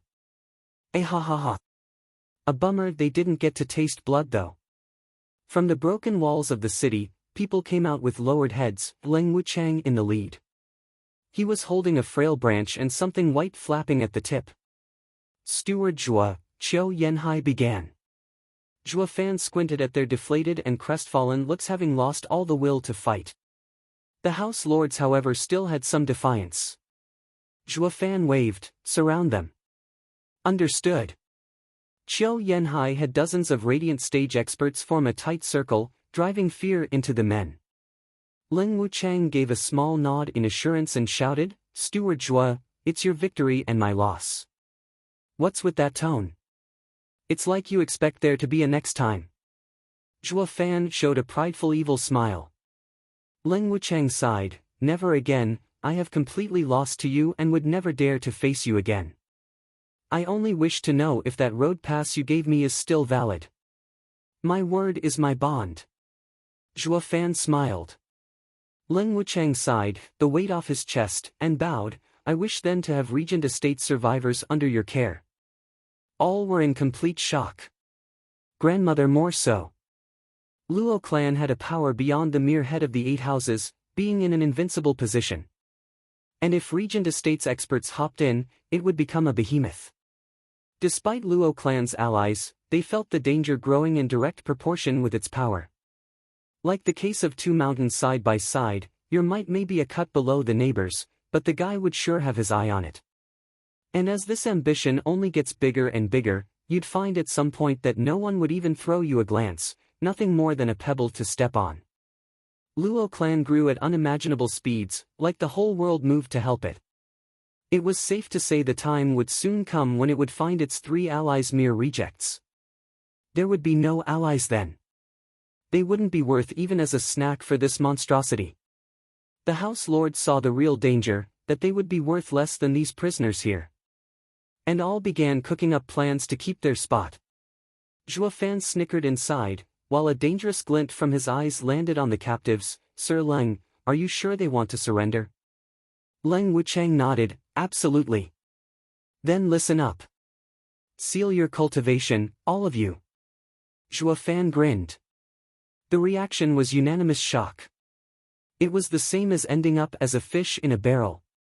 What cultivator out there would ever do such a thing? In their confusion, Leng Wucheng frowned, Steward Zhua.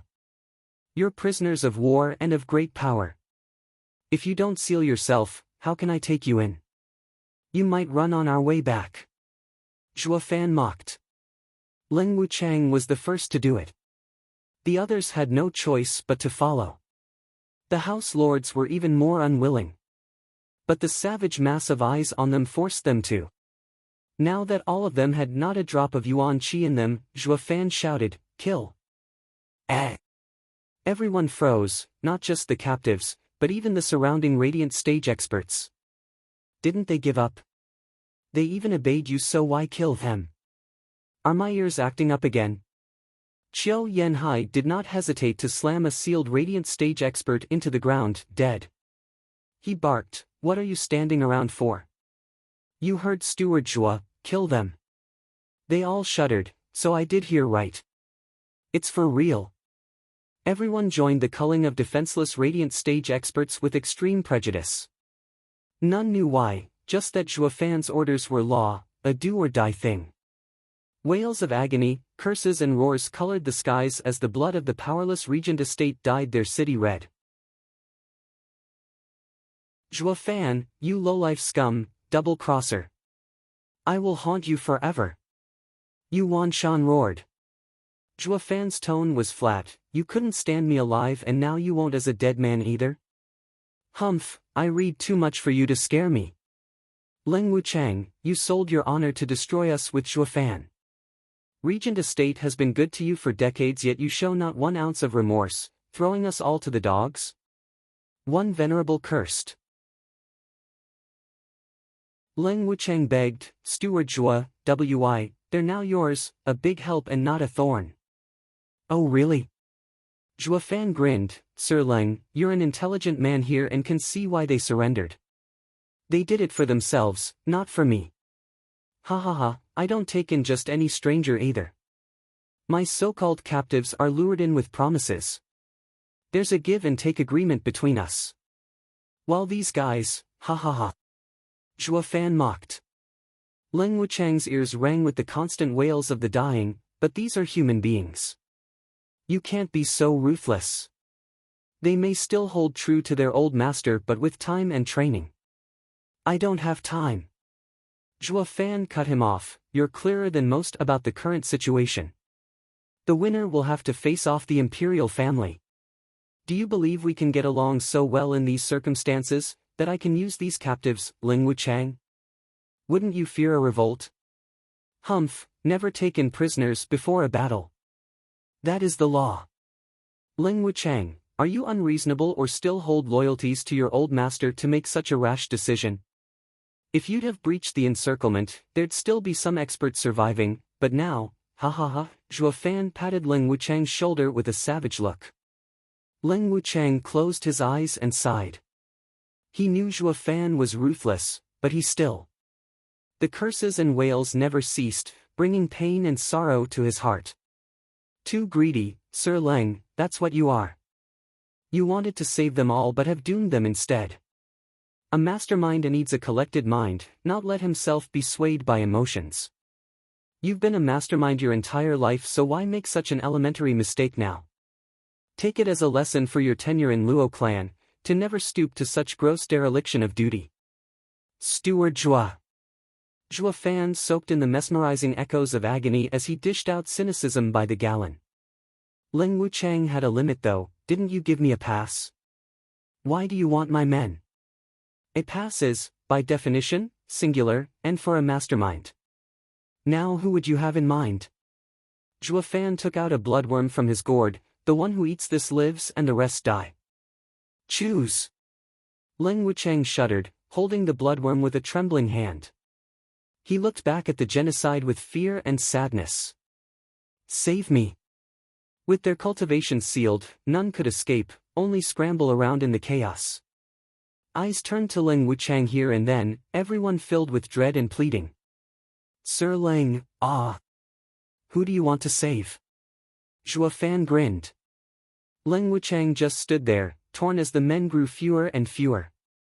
When the final one hit the bloody mud, his mind was still blank, the bloodworm wiggling in his hand. He brought his hand up and swallowed. Zhuo Fan cackled, didn't you choose yourself in the end? Was that so hard? Zhuo Fan, you're a hell spawn. Ling Wuchang gnashed his teeth, his eyes bloodshot. Zhuo Fan laughed, I thought you knew by now. Is it that odd? Besides, everyone around knows my handiwork by now. Everyone gulped on cue, not making a peep. All they had was sympathy for Ling Wuchang, for a fellow prisoner. Such was the fate of the grand unwanted contriver Ling Wuchang, the one who toyed with others' lives. Zhuo Fan is scary.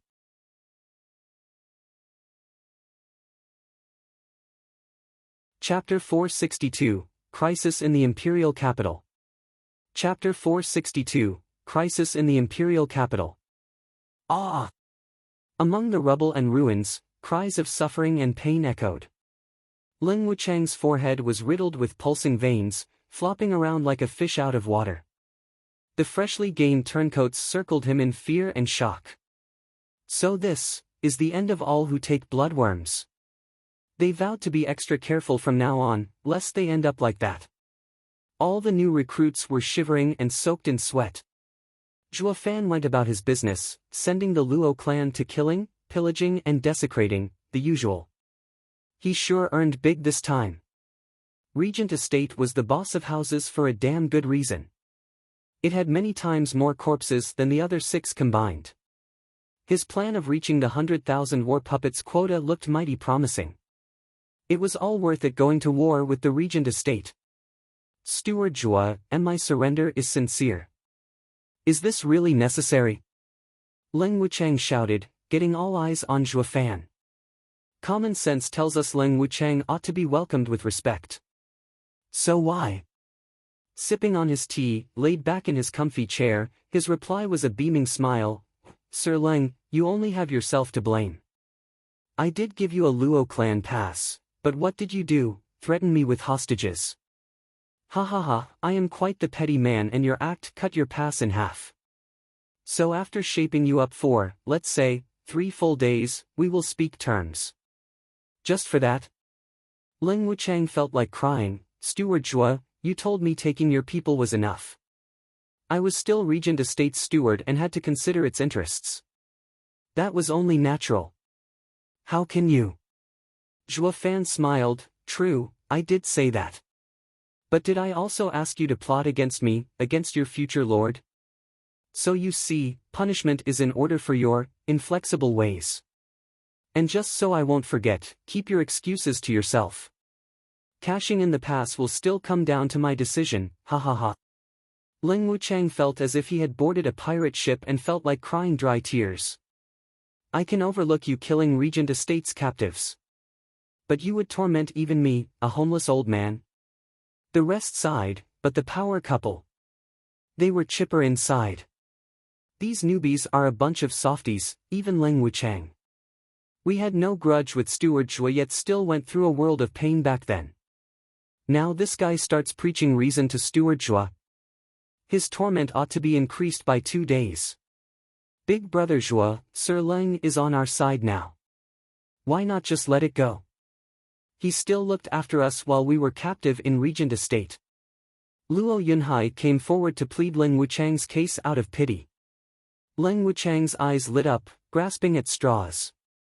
Zhua Fan cut him off though. No, he had committed a capital offense. Punishment must be dished out.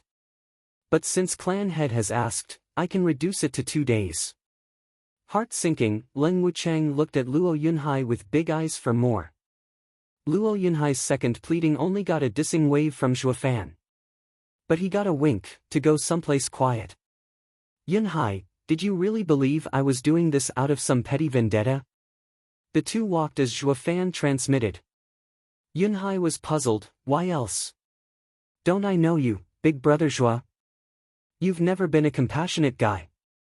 Ha ha ha, true, I guess I am petty. Though, it depends on the person. This old coot is on our side now and I won't have the time to mess with him. Then why? Luo Yunhai asked. Zhua Fan smiled watching the ever-tumbling and wailing Ling Wuchang. This guy's mind is arrogant and scheming. Once in the Luo clan, he will hold a high position. But before that happens, I need to smooth those rough edges and hammer in his station. Or I fear you will one day be overthrown. One day. Big brother Zhua, won't I have you? Luo Yunhai felt uneasy. Zhua Fan sighed, I will be honest with you. I am leaving. 3 years ago I made a deal with the demon scheming sect to join them. At that time, you will be truly alone. The elders are strong and stubborn, but after being alongside for so long, I can rest easy with them. But the fresh meat, they need it to be beaten into them. Big brother Zhua, Luo Yunhai choked, unable to accept. Zhua Fan smiled his carefree smile, I cannot break my deal with the demon scheming sect, or Luo clan will end up suffering. But rest assured, before I go, everything will be in place. Being a head of a clan is not much different from being a lord of a nation. It's all about being fake and testing the waters. I had to accept your plea just now or your name would be cut down. When I'm gone, you'll have to find another meanie to replace me. Some things you can't do yourself even if you want to, understand? Luo Yunhai pondered and nodded. Zhua Fan smiled brighter. Steward Zhua. Grandmother and the other 2 house lords came over flustered, bad news. There's an army coming at us from everywhere. We are surrounded. It looks to be Marshal Dugu's army. Godfather? Luo Yunhai jerked. Zhua Fan smiled, Marshal couldn't have picked a better timing. He truly lives up to his name as God of War. Big brother Zhua, I've been in the Dugu army for 5 years. I know its strengths better than anyone. We may have more experts, but 50,000 can't stem the tide of soldiers. If Godfather is present, there must be 1 million of them out there. We will suffer heavy losses if we clash. Luo Yunhai sighed. The other 3 turned a nervous look at Zhua Fan. Zhua Fan merely waved, forget about them and keep desecrating. Take them as scenery. What? No one got a whit about what went on in Zhua Fan's head, who simply smiled confidently. In the commanding tent, Dugu Zhantian and his tigers debriefed the situation around a map. Zhua Fan is the strongest. We will flank him from the east and south, while harassing him from the west and prepare an ambush in the north. In a war of attrition, we will have him in 5 months at most. As for the rest, they are nothing, a loose team. They don't pose us any threat. Old Third and Old Fourth will take them down without worry. The 4 tigers of Tianyu nodded at Dugu Zhantian's plan. Dugu Lin sighed, Marshal, are we really going to capture Old Fifth? They already lost their clan once. Pain laced Dugu Zhantian's eyes for the briefest moment before resolve set in. A soldier's duty is to obey. His Majesty wants Xue Fan. Luo clan has harbored him, and since he destroyed the 7 houses and plans to fight for the right to rule these lands, it is unacceptable. Yunhai may be my godson, but duty is above one's family. The 4 tigers of Tianyu's hearts sank, shaking their heads. Report. A soldier burst in and got on his knee. Marshal, Luo clan scouts have discovered our fake encirclement. Ha ha ha, in war, truth hides behind smoke, as do lies blend in with the truth. I've let them see it on purpose so they will panic. What about Xue Fan? Dugu Zhantian's eyes lit up. The soldier stammered, Marshal, they've shown no reaction. They're still pillaging Caged Dragon City, as if. What? Dugu Zhantian barked. As if we weren't even here. The soldier lowered his red face. Dugu Zhantian laughed harder, good, very good Xue Fan. You're truly ruthless. You saw my flag yet think I am beneath you, not worthy of your attention. Already consider yourself the lord of these lands, is that it? Pull up camp and advance on Caged Dragon City. I will see for myself what Xue Fan will do against my invincible army. Dugu Zhantian shouted orders. The 4 tigers of Tianyu sighed again. Another soldier burst into the tent, presenting a jade slip. Marshal, Imperial Capital's summon. His Majesty's edict? Startled, Dugu Zhantian yanked the jade and read it. What is it, Marshal? The 4 tigers of Tianyu asked. Dugu Zhantian's face darkened, then he took a deep breath. Bad news. Imperial Capital is in trouble. His Majesty needs our help.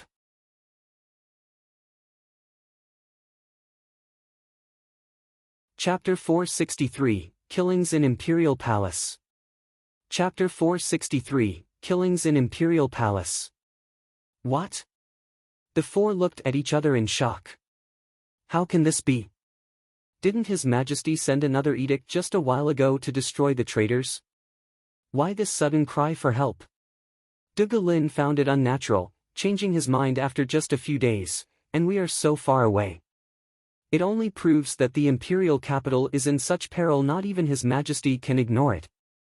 Dugu Zhantian grew angry. The Jade says old Zhuge is on the move, with 200,000 troops outside the city. We have no time to lose. We're withdrawing. Dugu Zhantian shouted orders. Dugu Lin had more to say, but the marshal's mind was made. And since they were brothers with Luo Yunhai, avoiding a bloodbath was for the best. In under an hour the Dugu army was on the move, gone like the wind. Luo clan scouts came back with the report. Steward Zhua, your ineffable machinations got Dugu army to retreat. Grandmother gave him a thumbs up. Long Yaifi and Xia Xiaofeng were elated too. Xue Fan could even bore down on the mind of the undefeated army god. He was awesome. Luo Yunhai frowned. Wait, this is not per Godfather's character. He acts with speed and force.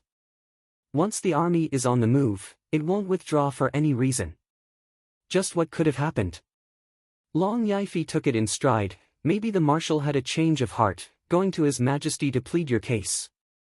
No, orders to a soldier are a sacred duty to perform.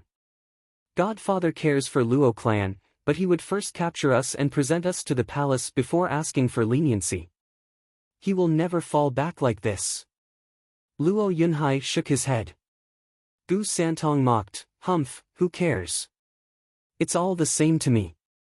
Be it 1 million or 3 million, it's just numbers this fist of mine will have to smash. Ugh! The others had to force a nod. Everyone knew about Invincible Scamp's ridiculously strong arm, that not even Dugu army could topple. Luo Yunhai shook his head. Senior Gu Santong, I know you're amazing, but Dugu army is no weakling. To deal with your brute force, Dugu army has many formations with that in mind. They will leave a division to keep you busy while finishing us off. Gu Santong snorted and rolled his eyes. Zhua Fan finally spoke, "This no longer concerns us. We'd best move Regent Estate's goods back to Wingate City post-haste. While we don't have Dugu Zhantian's army to worry about." Luo Yunhai asked, "Big brother Zhua, why do you say that? Dugu Zhantian is a master of war, yet also a lion caged by Tianyu." Zhua Fan stood up and walked away. "Eliminate the tool once it's done its job. This has been in practice since time immemorial. The emperor is on the move." Everyone frowned. Hadn't he been doing that until now? In the imperial palace, the emperor sat at his desk holding a jade slip. Zhua Fan and Gu Santong became kin, and the latter even sided with him completely. "Since when has this been going on?"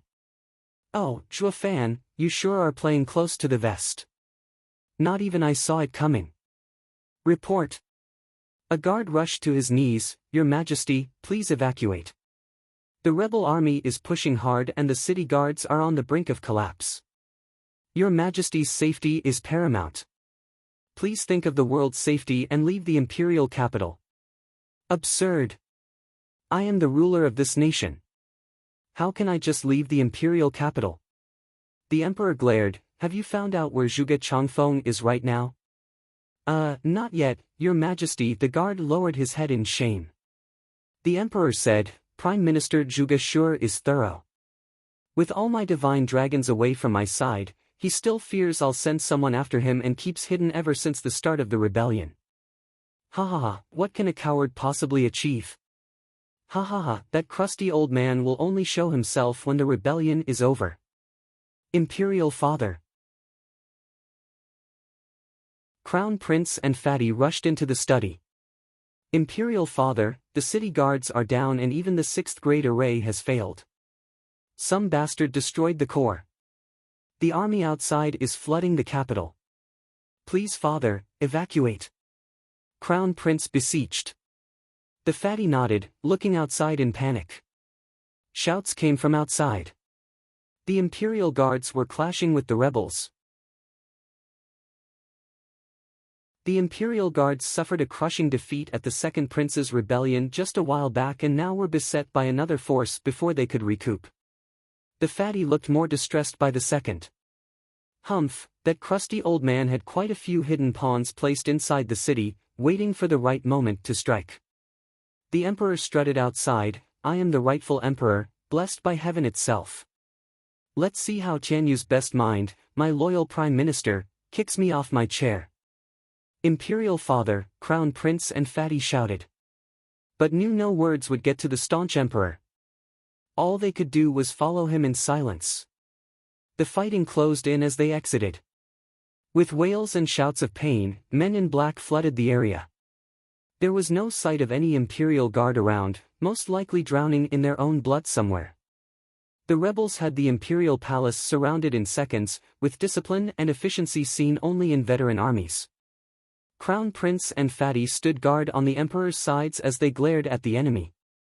The Emperor nodded in praise. "Ha ha ha, just how many decades did the old-timer take to raise such an effective army?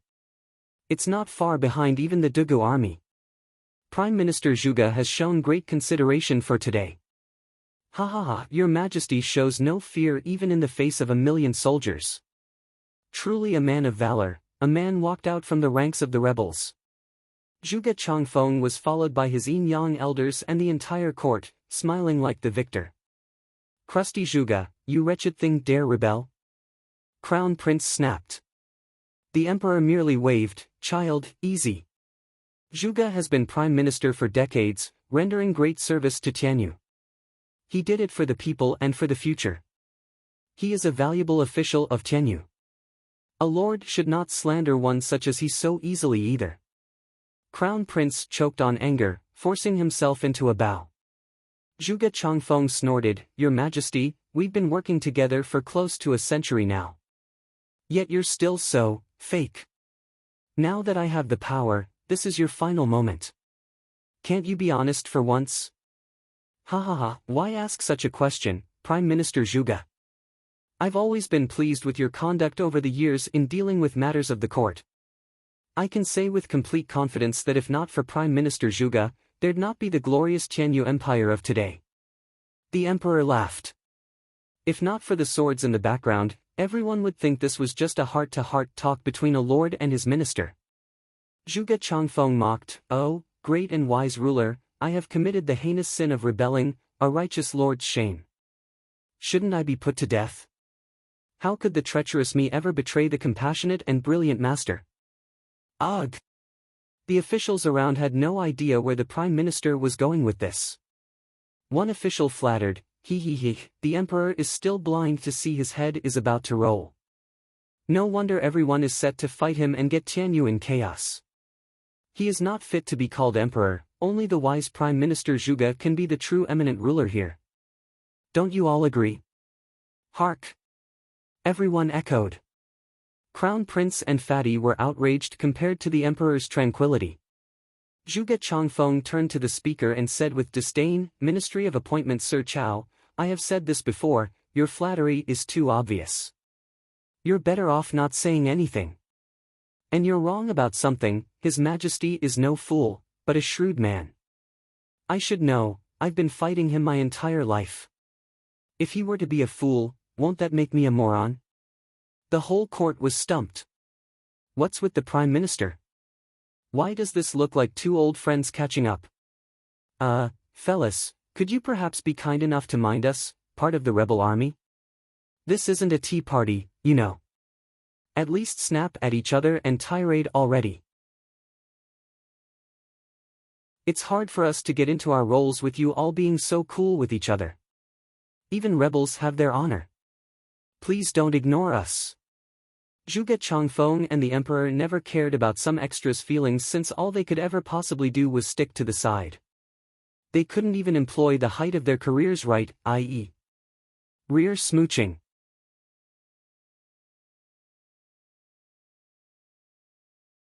Chapter 464, Reversal. Chapter 464, Reversal. Prime Minister Sir, is His Majesty wise?" Chao was mortified, put on the spot by Zhuge Changfeng. Words came hard to him. Is that how a rebellion works nowadays, praising the emperor instead of cursing him? Zhuge Changfeng was particularly happy about his response though. "Yes, His Majesty is wise, or more precisely, shrewd. The sole reason I had a hard time even eating all these years is all due to His Majesty. When will my endless list of crimes fall on my head? When will he corner me? Come tomorrow, I can finally find peace." "Oh, then I would have to apologize, Prime Minister. I must have caused you quite the headache, ha ha ha," the emperor laughed. Zhuge Changfeng smiled in mockery, "Your Majesty, are you stalling for help?" "Ha ha ha, well, let's not. You had yet to show all your hands in the Second Prince's rebellion, but did you actually think I wouldn't notice the 50,000 Imperial Guards you've trained in secret? It just so happens that I had our Chuanrong Empire friends look after them. That army should be gone by now." "Chuanrong? Ha ha ha, I should have known you were colluding with them for letting them come to my birthday. Once you were gone, the rebellion started and they've also gone missing from the garrison. Although, are you sure their 5,000 can deal with my 50,000 strong?" The emperor quirked an eyebrow. Zhuge Changfeng grinned, 5,000? That's just the delegation. I am the prime minister, tasked with interaction among the empires. It was a year ago when I had Tuoba Tieshan's elite men slip in as merchants. To say nothing of the Minister of Rights being on my side. You and that rough Dugu Zhantian were none the wiser. There are in fact 100,000 Chuanrong in the empire. That was a good subterfuge.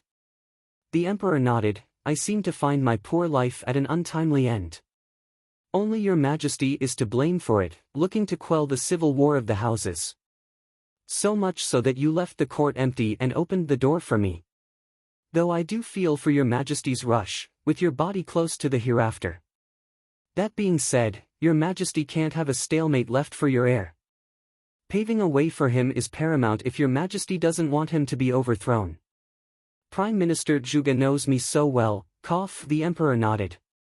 Zhuge Changfeng sighed, but the empty city tactic is a dangerous gamble. I almost believed it. Out of everyone in the world, only your majesty can have me play your tune. Zhuge Changfeng had some sympathy showing, gone soon after as he faced Crown Prince, his majesty will abdicate and the world will be in turmoil. It needs leadership to set it right. Are you willing to step up? What? All ministers looked dumbfounded. They all thought it'd be Prime Minister Zhuge going up there. But the old man gave it all up. What's the point of all this then? Crown Prince's eye twitched, his heart booming in his chest. Real or not, Zhuge Changfeng is after shaming the Yuan clan. Only the emperor nodded with a smile. Prime Minister Zhuge is thorough. Even if you win the throne, the people will hardly accept you, while also having Dugu Zhantian to face. It's better to place a pawn you can control. You'll have all the time in the world to take it later. Crown Prince paused, better to be a puppet than no emperor at all. Zhuge Changfeng patronized, Your Majesty, you wound me. Granted it makes perfect sense, but I never wanted the throne from the start. All this rebellion is a chance to talk with Your Majesty. As for Dugu Zhantian, I simply need to take Your Majesty's jade seal and send word to Tuoba Taishan at the border to invade. With Dugu Zhantian stalled, how long will you last I wonder? The emperor nodded, excellent move, flawless even. But Prime Minister, you have to consider that the perfect plan is easiest to err. The emperor shouted, begin. Capture the rebels. Princess Yongning was showing her valor storming here, with figures popping behind her and releasing eerie cries. 10 radiant stage experts and 100 shadow guards were rushing Zhuge Changfeng. Capturing Zhuge Changfeng would cut the rebellion short. Zhuge Changfeng only had a cold smile for their attempt. Your Majesty, you've already used this move in dealing with the second prince. He signaled his Yin-Yang elders.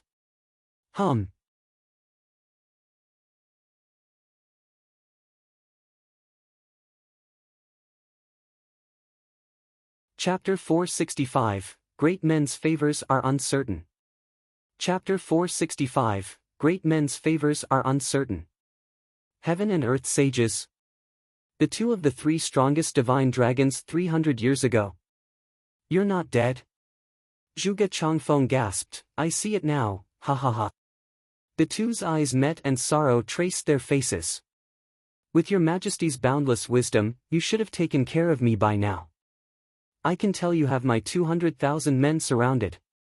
And there's the 100,000 Xuanrong cavalry on their way, but they must have fallen in your trap. But for that, you need an army, and from what I know, only Dugu Zhantian can do it. But he is out dealing with Regent Estate and Zhuofan. Zhuge Changfeng moved his gaze from the sages to the emperor. Your Majesty, do you have some other great force that I don't know about? The emperor shook his head. Prime Minister Zhuge, we've seen each other for years and with your ambition, there's nothing you couldn't find out. It's not so easy for me to hide such a move from your piercing eyes. I am in total agreement as well. Zhuge Changfeng smiled, and I am all the more astonished by how you got such a huge force. What did I miss? Crown Prince and Fatty looked at the emperor with rapt attention. His move was just too obscure for even the likes of Zhuge Changfeng to see it coming. To top it off, ever since the second prince's rebellion, the emperor was having a hard time coping with Zhuge Changfeng. Yet not once did he pull out this ace. The ingenious and cunning put into it made him a rare mind on this earth, so much so that it sent a chill down his son's back. The emperor loved watching Zhuge Changfeng squirm. You want to know that much?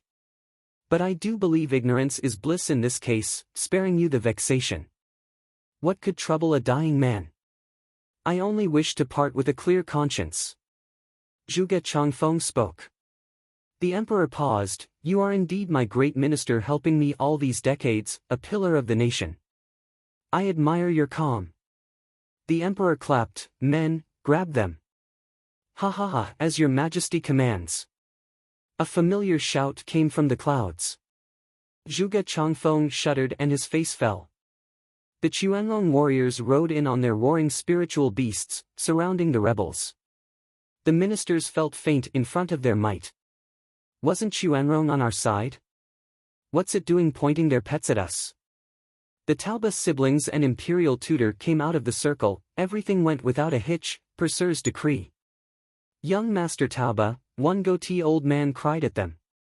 Zhuge Changfeng gasped, having a self-deprecating smile, Minister of Rights, it's no use. They sold us out a long time ago. We are surrounded by their 100,000 and His Majesty's 50,000 guards. It's 300,000 to be exact.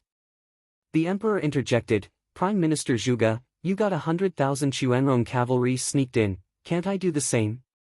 Zhuge Changfeng sighed, Young Master Tauba, would you help me understand something? What did His Majesty give you? Prime Minister Sir, to be honest, His Majesty promised us the land north of Suli River. Tuoba Lufeng explained. Zhuge Changfeng pondered with a frown, it is a rich area in ore, a rare site and a tenth of Tianyu. While I promised you half. Is my word worth nothing? Ha ha ha, Prime Minister Zhuge, sometimes cooperation isn't based on interests, rather ability.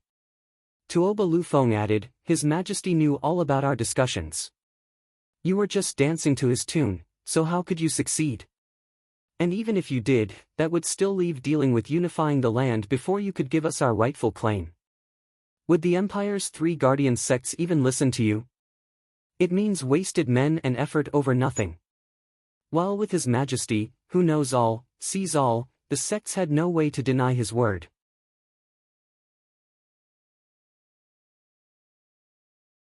Zhuge Changfeng shuddered, pained with grief, Your Majesty, he is stubborn but he's been loyal to you all these years. How can you? There's no one more loyal than Marshal Dugu, my right and left arms put together. My heart is in pain for going with this strategy, but he wields 70% of the Empire's authority, his army unequaled. A man with virtue sins the moment he stands out, ha ha ha. Chuckling, Zhuge Changfeng lamented, all our efforts to make Tianyu prosper all these decades are repaid with a sordid end. I accept my fate, but for that old man. Like they say, great men's favors are uncertain. Zhuge Changfeng struck a lonely figure gazing at the sky. The Emperor waved, take him to the 9 frigid prison. Make sure he's under constant watch. Understood. 2 guards led Zhuge Changfeng away and the Emperor turned his sharp eye to his mutinous seditionists. They shivered to the bone and faltered back. Someone mustered up meager courage to say, Why Your Majesty, it's all Zhuge Changfeng's fault. He twisted words, forcing us on this path. I beg Your Majesty to recall all of our contributions in the court and spare our miserable lives. We implore you, Your Majesty. We will be eternally grateful. Another shivered out a plea. The Emperor mocked, in all of Tianyu, only the Prime Minister and Marshal have truly strived for this nation. While you, pack of filthy mongrels, only look after your own ass. And now ask for mercy. Execute them. Understood. Bowing, the guards stepped forth to drag those great, now weeping and wailing, figures of court. As for the rebel army, they were panicking with their leaders gone. Just like a headless chicken. The Emperor spoke, you all are their tools, imposing a lesser blame. I, a believer in the good of man, shall give you a chance. Swear your fealty and I shall make you imperial guards, serving me for all your lives. Everyone fell to their knees at the Emperor's boundless mercy. The Grand Rebellion had collapsed on the spot. The Emperor nodded and Tuoba Lufeng smiled, Congratulations Your Majesty, in quelling the rebellion. It is by the grace of my Xuanrong friends that I've succeeded. The Emperor smiled back. Tuoba Lufeng nodded and pushed his sister forward, Liena, now do you understand why I was so certain at the Beast King Mountain? In all of Tianyu, the one to offer us support is none other than the Lord of the nation, the Emperor. Tauba Liena was still out of it, wrapping her head around this whole thing proved to be a tough one. How am I supposed to know the great leader would use us to clean his backyard? Tuoba Lufeng laughed. Imperial tutor Han Tianhua nodded, this matter had a large impact making only our Emperor, Brother Taishan, myself and Lufeng privy to it. You can't fault her for being so lost. The others laughed as well. The Emperor turned stern, Young Master Tauba, how is it going on the other end? Your Majesty, learning that he would be facing his old rival Marshal Dugu, father was eager to begin. Tuoba Lufeng spoke with confidence. Commander Tuoba Lufeng of the Chuanrong had faced Dugu Zhantian in 20 battles and 100 skirmishes, yet all ended in draw. Perhaps this time will be different.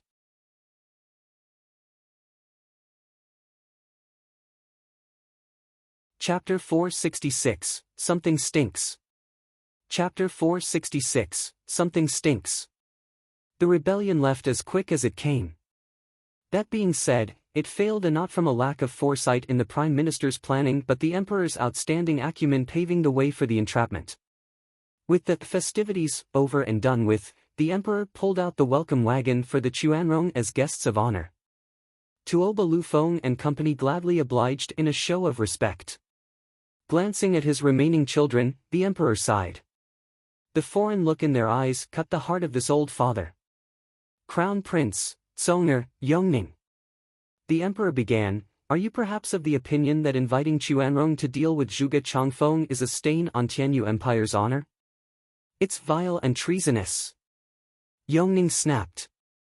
What does a sheltered girl know? The Emperor was livid. Yongning flicked her head as she stomped away. The Emperor shook his head turning to his sons, you two are the future leaders of Tianyu. What is your take? Imperial Father, the plan is sublime, to the point that it eludes me. The Crown Prince bowed. The Emperor flicked his eyes on the fatty, who jolted, Imperial Father, with the 7 houses poisoning the nation since inception, the sooner they're gone the better. Zhuge Changfeng and Dugu Zhantian had power yet couldn't attain peace. If, for argument's sake, it leaks out that you used our lands to do it, then the Yuan dynasty will have Tianyu's people against it. Tianyu's emperor might even change. And for that reason, this information will not leave this place. Anyone found guilty will be hanged. The emperor's eyes flashed and he sighed, while I know the consequences of such a move, do you? The two shook their heads, we ask Imperial Father to enlighten us. The Lord adheres to the 3 bonds and 5 virtues, preaches benevolence, like any other person. But there is one aspect in which a man and a lord differ. A man but strives for peace on earth while a lord can't be shackled by it. Smiley face https://en. Wikipedia. org/wiki/3_fundamental_bonds_n_5_virtues. The Emperor stroked his beard, do you know who Tianyu belongs to? The two bowed, yes, Imperial Father. No, it's the Emperor's. The Emperor shook his head, today it is mine, but after I'm 100, it will pass on to the next one. In other words, Yuan clans. But they're all wrong. We have little control over anything. The 7 noble houses make a show of submitting to us, but they rule half the lands. Zhuge Changfeng and Dugu Zhantian control the rest. In that regard, Yuan clan has the weakest power. And is further exacerbated by being an emperor who only keeps the power balance till the end of my days. How is this Yuan clan's rule? The sons were gripped with fear, their faces solemn. The emperor followed, Yuan clans every generation of emperors strove to return Tianyu to its rulers. And in my time, the chance has finally come, a chance I could never forsake, at the offset of using Chuanrong to achieve it for 1/10 of our nation. And it has washed away the 7 houses and those 2 ministers' power, begetting my one true rule. In this regard, I am the winner. Crown Prince, Tsong'er, what's yours can only be yours in your own 2 hands. Anything short is pointless. This empire may go by Tianyu, you may be its emperor, but they're all empty words. We are grateful for your teachings. The sons bowed. The emperor nodded. 2 weeks later, in a serene valley, the birds and everything called out the song of nature. The silence was soon interrupted by a rumbling so great that it made all the birds frantic. Once it settled, a black column of men marched through the valley like a big snake. With each step, the earth trembled, with each step, the land moved. A power instilled by a march of 1,000,000 people. In the lead was an old man, strong and valiant, holding a cold blade at his side. Marshal, there are cliffs on both sides and are covered in trees, the worst position for us. There may be ambushes up ahead. We should send scouts. Dugu Lin advised. Dugu Zhantian pondered, no one would dare ambush us in Tianyu. Not even Zhuge Changfeng with his endless wisdom and his few troops. The imperial capital is in turmoil and we don't know how long His Majesty can hold on. We have to charge, ambush or not. Increase speed by 1/3. We must reach the imperial capital within the month. Understood. Dugu Lin relayed the orders and the army was soon at the center of the valley. Huge booms rattled the sky and odd flickers of light revealed lightning connecting heaven and earth in its unbridled show of force. Searing flames fell onto the valley like dragons and pinned the army down, taking with them thousands of soldiers howling from the heat. Dugu Zhantian cried, "It's a trap. We're being ambushed." "Marshal, orders." Whoosh! The 4 tigers of Tianyu were before the marshal in a bow. The soldiers remained calm even at the death of thousands of their comrades in arms. This is the valor of Dugu army, unflinching in death, unbreakable in battle. A cold pair of eyes stared at them from among the trees. "Dugu Zhantian, I may win this battle, but it brings me no honor.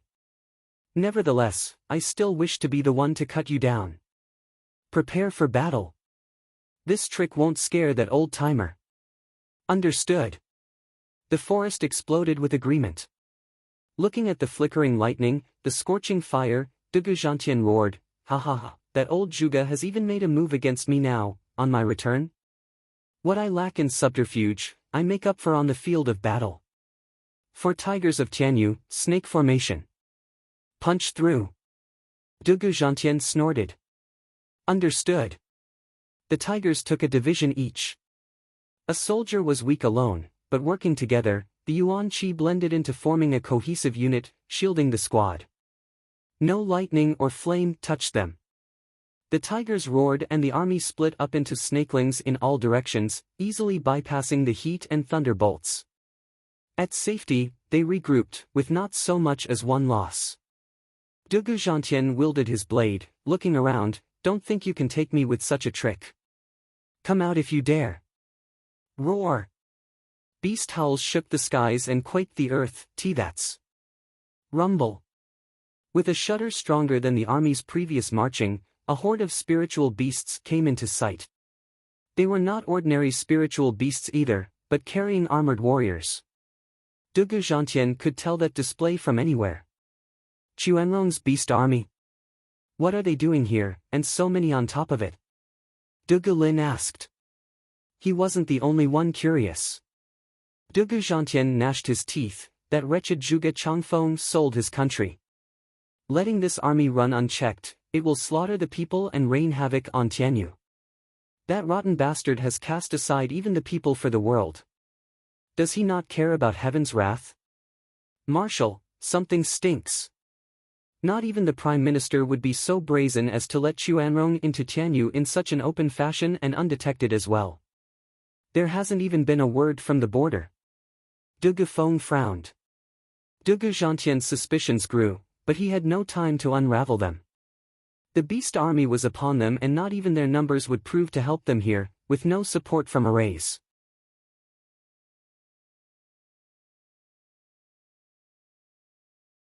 Chapter 467, The 5 Wolf Wardens.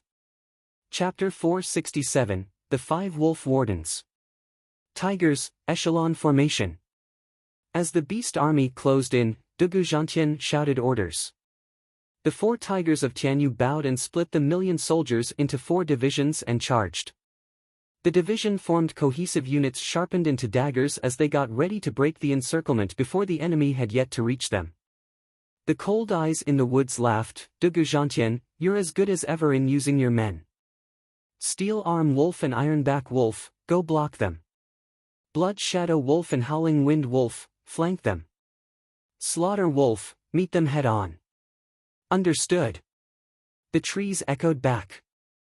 They heard shuffling for a while, leaving only the same cold eyes behind.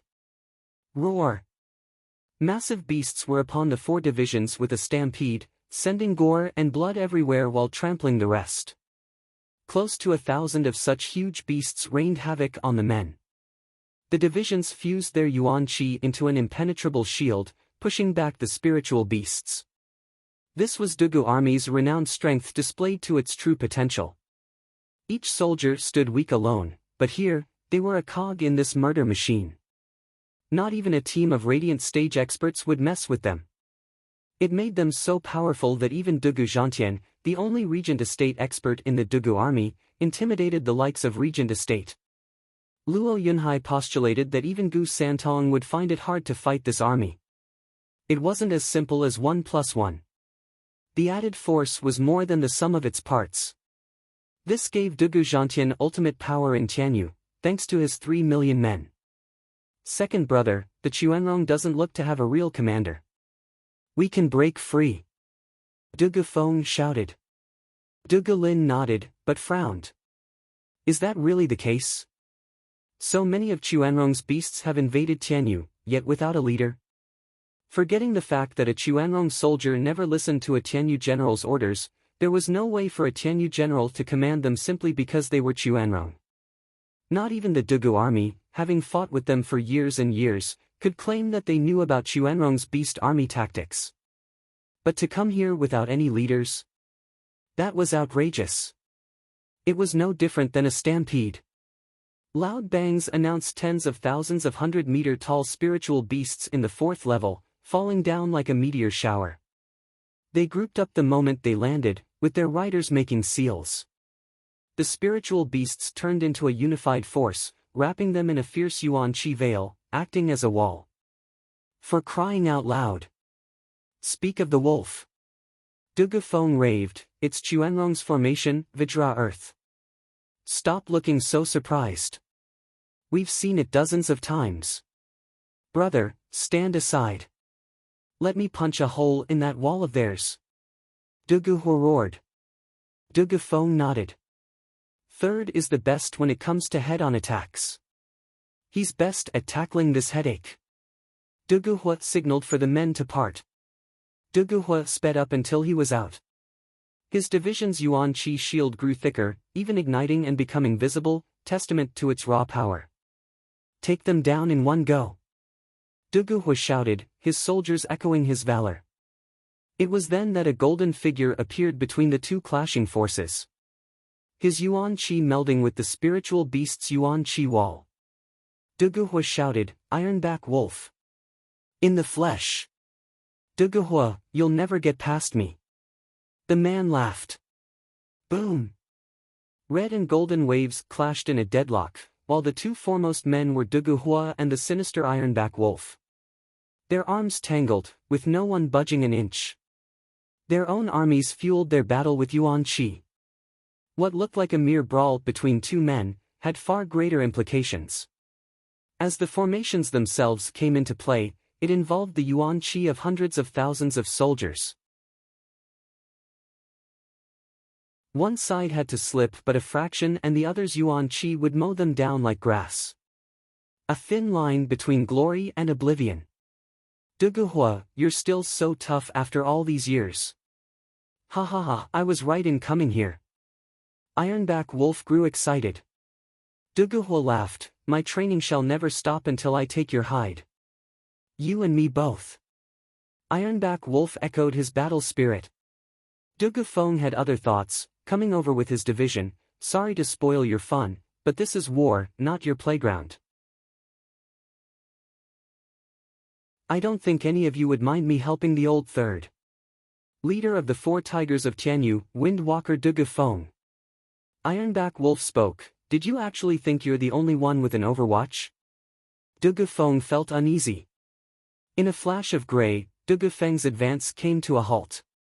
His own 200,000-strong division had to move aside from the grey yuan qi sweep.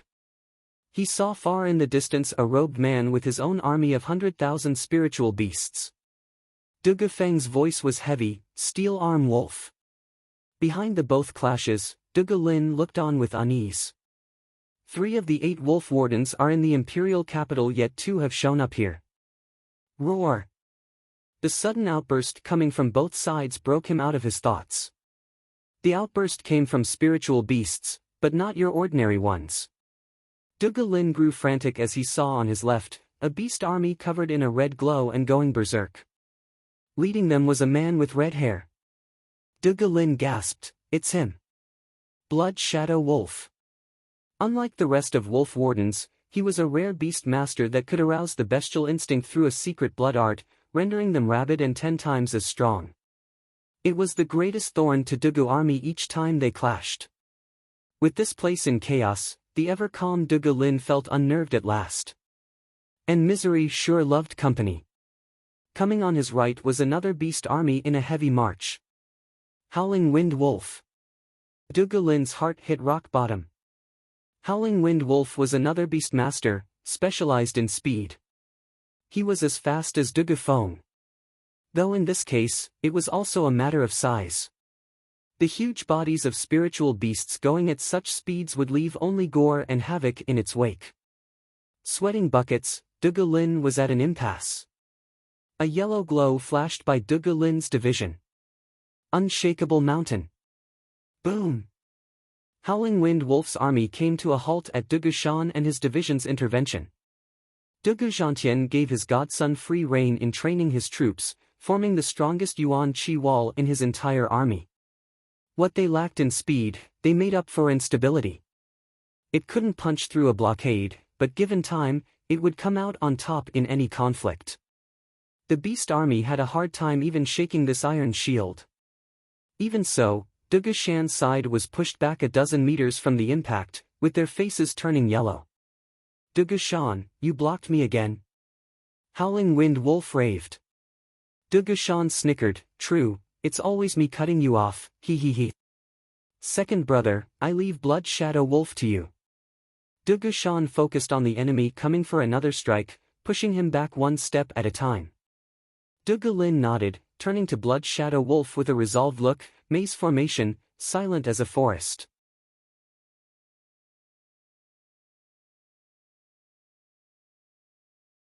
Chapter 468, Tuoba Taizhan. Chapter 468, Tuoba Taizhan. Whoosh! The wedge formation stopped and the 250,000 soldiers shifted into 5 squares, like a plum blossom. The Yuan Qi remained linked in strange arcs and covered the sky in glittering stars. Blood Shadow Wolf looked unsettled at the new formation. But with an army of stampeding crazed beasts behind him, he had to charge. The huge beasts thundered the earth as they trampled at the men. Yet the result was ludicrous. As the spiritual beasts approached, the soldiers skirted to the side, letting them go straight for the heart of the formation. Not for long though, as a loud bang came when the beasts were pushed in and out of a squad from the forces coming from either side, cut off from the rest of their beast army. Blood Shadow Wolf cried foul. A little too late though. Being the leader, he was separated from his main beast army. Without a chieftain, the beasts kept pouring into the formation as it spun and split the beast army into bite-sized chunks. Going with the flow, the beasts followed the spin of the formation. As they revolved around, the spiritual beasts' rage cooled down from all the confusion in the end. Blood Shadow Wolf panicked. Dugu Lin's formation was made as a counter for his army in mind. Dugu Lin bore a cold smile, directing his men to shift formation and not let them break out. It was only a matter of time before the spiritual beasts grew weary and collapsed, leaving Blood Shadow Wolf alone. The 4 tigers of Tianyu each found their opponents in different settings, at an advantage, pushed back, or in a stalemate. The eyes among the trees praised, "Dugu army has held out for 10 years for a reason. But you only resisted my beast army because of arrays. As rushed as you are to come to aid, you had no time to lay any." Ha ha ha. With a hiss, a white flash covered the battlefield. Dugu Hua's army was flung into the air from a brutal impact, collapsing the formation. The savage enemy's aura mowed down thousands of the fallen soldiers. Dugu Feng rushed to his aid. He switched formations and defended, shields in front. Iron wall formation. Bang! With the shields ahead, the Yuan Qi made a thick barrier. The white flash bounced back but Dugu Feng's men spat blood from the impact. A man holding a silver spear appeared. He was a youth in white armor leading a team of white-armored soldiers. It was a rarity among the Chuanrong military. Experts in beast handling, their armies needed spiritual beasts to reach their peak power. Chuanrong and spiritual beasts were forever tied together. Him being the exception. Even without the spiritual beasts to help him, he held an undefeated record in the Chuanrong army. Slaughter Wolf, leader of the 8 wolf wardens. Dugu Feng started sweating seeing the bloodlust washing over his men. Dugu Hua got back into formation, his little heart thumping inside from that scare. That was close, but he had gone through similar experiences before. Slaughter Wolf's army broke his formation in one strike. The unified Yuan Qi scattered and left them easy pickings. If he'd continued the charge, 100,000 men would fall easily. Dugu Hua was still standing thanks to Dugu Feng's timely help. Dugu Hua gave him a grateful look to which Dugu Feng nodded. But when they turned to Slaughter Wolf, they felt the pressure again. Just how strong is Slaughter Wolf's army to blast away Dugu Hua's? The 4 tigers of Tianyu never took defensive formations except around this enemy, but even that would only delay the inevitable. Dugu Lin glanced over, tense. Without an array, they were on the losing side against the 8 wolf wardens. And since this was an ambush it was even worse. Whoosh! A stalwart figure landed in the center of the battlefield. He stabbed his crescent blade into the ground and said, "Regroup into Dragon's Soul formation."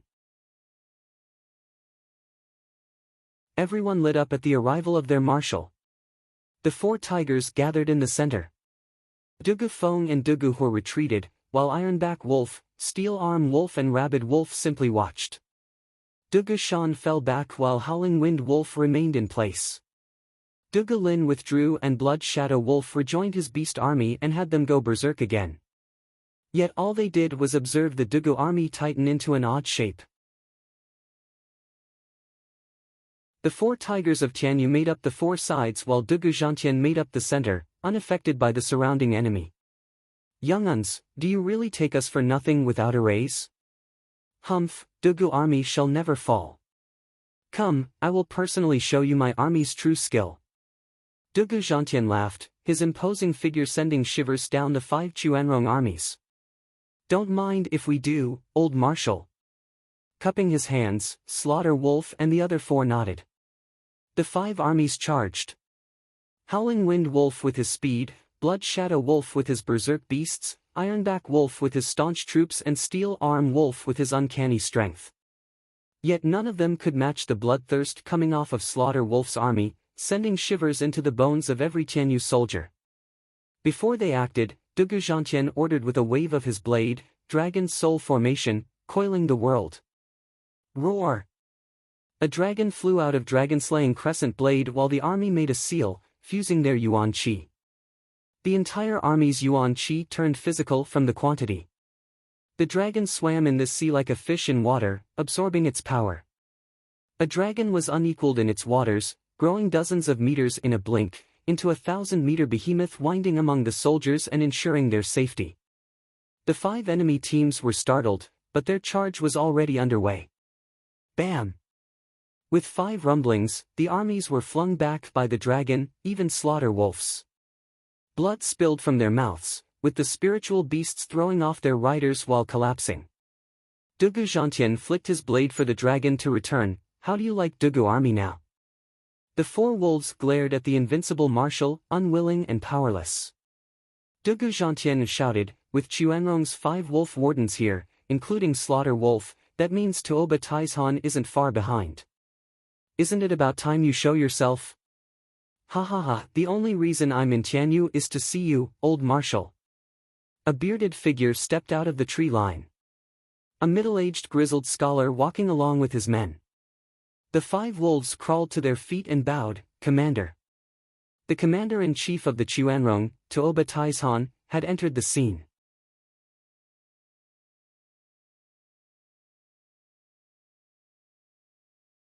Chapter 469, Lone Goose Gorge. Chapter 469, Lone Goose Gorge. Dugu Zhantian laughed on meeting his old enemy, Tuoba Taizhan. "What is the commander-in-chief of the Chuanrong doing so deep in Tianyu? Just what did Zhuge Changfeng give you to get so many of your fine men to face me? It must have cost a pretty penny wasting so many supplies." Ha ha ha, you can't get under my skin, Dugu Zhantian. I am here on the orders of my emperor, not to settle any grudges. Tuoba Taizhan said, though I was quite eager to come, I might add. Being rivals for decades, I want to take that head of yours myself. Dugu Zhantian snorted, big words. We've been fighting for decades, always ending in a draw. Yet you want to defeat me today? Why, can't I? Tuoba Taizhan raised an eyebrow. All our battles had been waged using everything at our disposal. You had your arrays and formations while I had the beast army. But now, there's no array here to help you and my beast army is hardly damaged. Your wings are clipped while I am stronger than ever. You've lost your edge while I've kept mine. The victory today may be without honor, but all's fair in love and war. Your defeat is justly deserved. Dugu Zhantian glared, waved his crescent blade and pointed at his men. My men are strong and in good heart, welcoming death. They're better than your pets even without the arrays. Did you not see how I flung your 5 armies back? Oh, really? Grinning, Tuoba Taizhan eyed him. Old Dugu, this trick might work on the 8 wolf wardens, but it won't fool these eyes of mine. Tuoba Taizhan pointed at Dugu army, mocking, any army, no matter how brave, will be weary marching for months now. It's basic knowledge. And to unleash that move of yours, your army is heaving. Dugu Zhantian's brow twitched, but the 4 tigers of Tianyu's hearts jumped. Ha ha ha, I may lack in arrays, but I at least know arrays work with spirit stones, using the power of the world to operate. And what did you use instead? By my reckoning, that dragon's soul in that blade of yours has no energy of its own. You used your own army's yuan qi to push back my men. Smiley face, the dragon's soul here is the weapon's spirit. Snickering, Tuoba Taizhan shouted, it used up most of your men's reserves. You could use the same move a couple of more times and that's it, for you and your army. While my beast army will have to charge each time, it will hardly lose its strength. Dugu Zhantian, face it, using that move is a sign that you're on the brink of defeat. You'd have never used it otherwise. The wolf wardens perked up. That's what it is, a trick to hide his exhaustion. Worst case scenario, we'll have a bitter victory. The wolves snickered and got ready to attack. The 4 tigers of Tianyu asked uneasily, Marshal. Dugu Zhantian squinted, remember the Lone Goose Gorge we passed 10 miles back? That choke point is the best place to hold them back. We'll use the dragon's soul to break away and rush for the gorge. That's where our odds of victory lie. But Godfather. Dugu Lin spoke anxiously, Marshal, have you forgotten the high priest's scrying? Lone Goose Gorge will be where your life ends. We can't go there. The wind scatters the lone goose's leaves. Once in, the Lord is never more. Dugu Zhantian sighed, this was the high priest's advice. That I strived for the world and violated my Lord's orders, paying with my life. Lone Goose Gorge is my grave. Going in, I'll only come back as dust. But what choice do we have? Am I one to bet the lives of my army on some silly superstition? Ha ha ha, Dugu Zhantian regained his mettle, tigers, dragon's soul formation, soaring dragon. The tiger's eyes grew wet, we obey, Marshal. They took up their duty and led their divisions. Tuoba Taizhan frowned, wolf wardens, flying tiger formation, with Slaughter Wolf in the lead and the others flanking him. Understood. The wolves began their assault. The wind picked up in a violent storm as the wolves turned into a dagger under the might of hundreds of thousands of savage beasts, heading straight for Dugu army. The beasts howled, scaring the forest animals within 100 miles. Dugu Zhantian held his crescent blade as he led in meeting the enemy. The tigers behind him followed close as the Dugu army took the shape of a dragon. The wolves sneered, it's just a longer snake, a straight line, focused on neither attack nor defense. Marshal Dugu, are you looking down on us? Ignorant whelps, this is no snake formation, but a soaring dragon. Dugu Zhantian thrusted his blade at the sky and with a dragon's roar, the dragon's soul came out. Instead of sucking in the army's yuan, it fused with theirs. The snake formation changed into a veritable dragon taking to the skies, carrying millions of soldiers with it. Tuoba Taizhan cried out. That's no defensive tactic, but a charging one.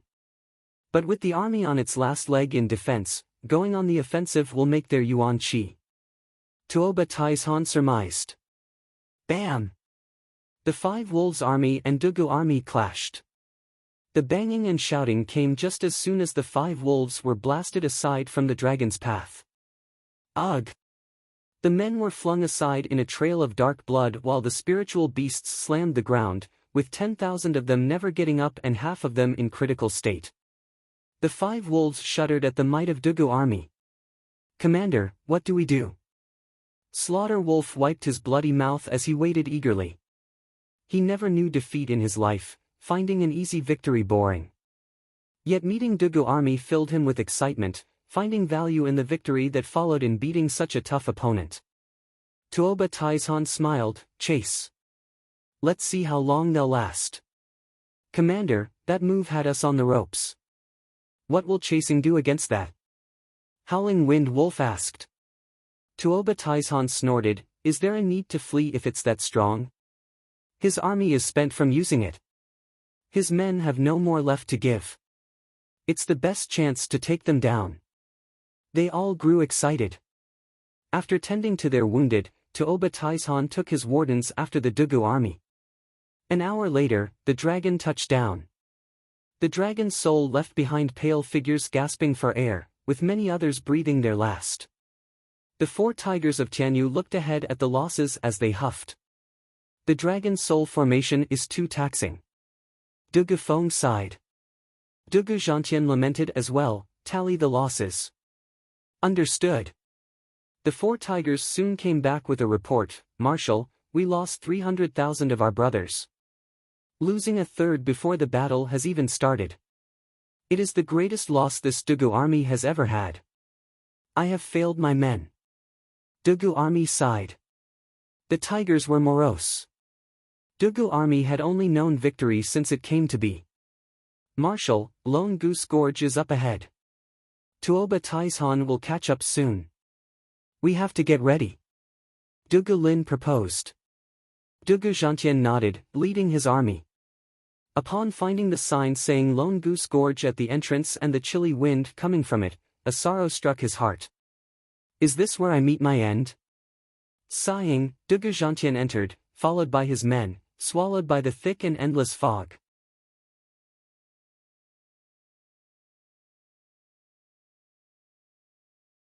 Chapter 470, Empty City. Chapter 470, Empty City. Boom! The rumbling earth announced a flood of spiritual beasts marching for the gorge. There was not even a stone around the entrance, only a sign saying Lone Goose Gorge. Stop! The leading general raised his hand. His wolves came to his side. Commander, what is it? Tuoba Taizhan scrutinized the thick mist and the gorge. Old Dugu must be close, on account of his exhausted men.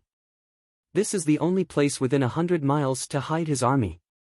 Howling Wind Wolf, pick seasoned men and scout the gorge. Tuoba Taizhan ordered.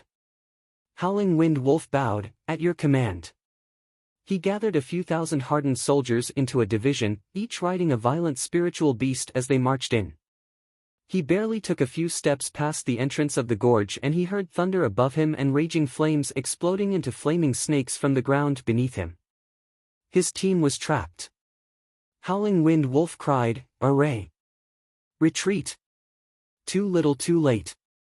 A blue glow shot for him, blasting him and his formation everywhere, cutting away the only advantage they had. Howling Wind Wolf spat, "Dugu Feng. He, got you." Dugu Feng charged with his 100,000 troops. Their hardened gazes and the ferocious looks didn't look like any exhausted troops he ever saw.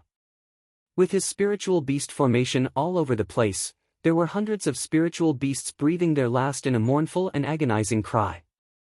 It was lucky that these were spiritual beasts and not soldiers, or the damage would have been in the thousands. For God's sake, Dugu army never loses its mettle. Fighting now will only lead to defeat. I better retreat. Howling Wind Wolf gathered the rest of his beasts and used his art to speed away from the gorge. Dugafeng, fight me if you dare. Save your taunts, it won't work. Dugafeng snickered, watching him go. Howling Wind Wolf relaxed, having obtained an easy retreat. Just what he wanted, using reverse psychology to make Dugafeng falter from chasing. Or he'd be decimated along with his division with Dugafeng's style. He thought Dugafeng believed it to be bait and stayed put, when in fact it was all in Dugafeng's plan to let him go. Big brother, did they buy it, Marshall's empty city tactic? Dugalin asked Dugafeng. He nodded, yes, or they'd be marching their entire million-large army at us with no chance to resist since. Dugafeng looked at his men, these are the only ones still standing. Howling Wind Wolf fled with his tail between his legs and routed his troops. Tuoba Taizhan asked, Howling Wind Wolf, what happened? From what I heard it seems you were duped. Commander, Dugu army has set up camp inside as you predicted. But they have arrays in place. Adding the narrow gorge, our beast army can't use their numbers to our advantage. And if we go in too few, we'll lose.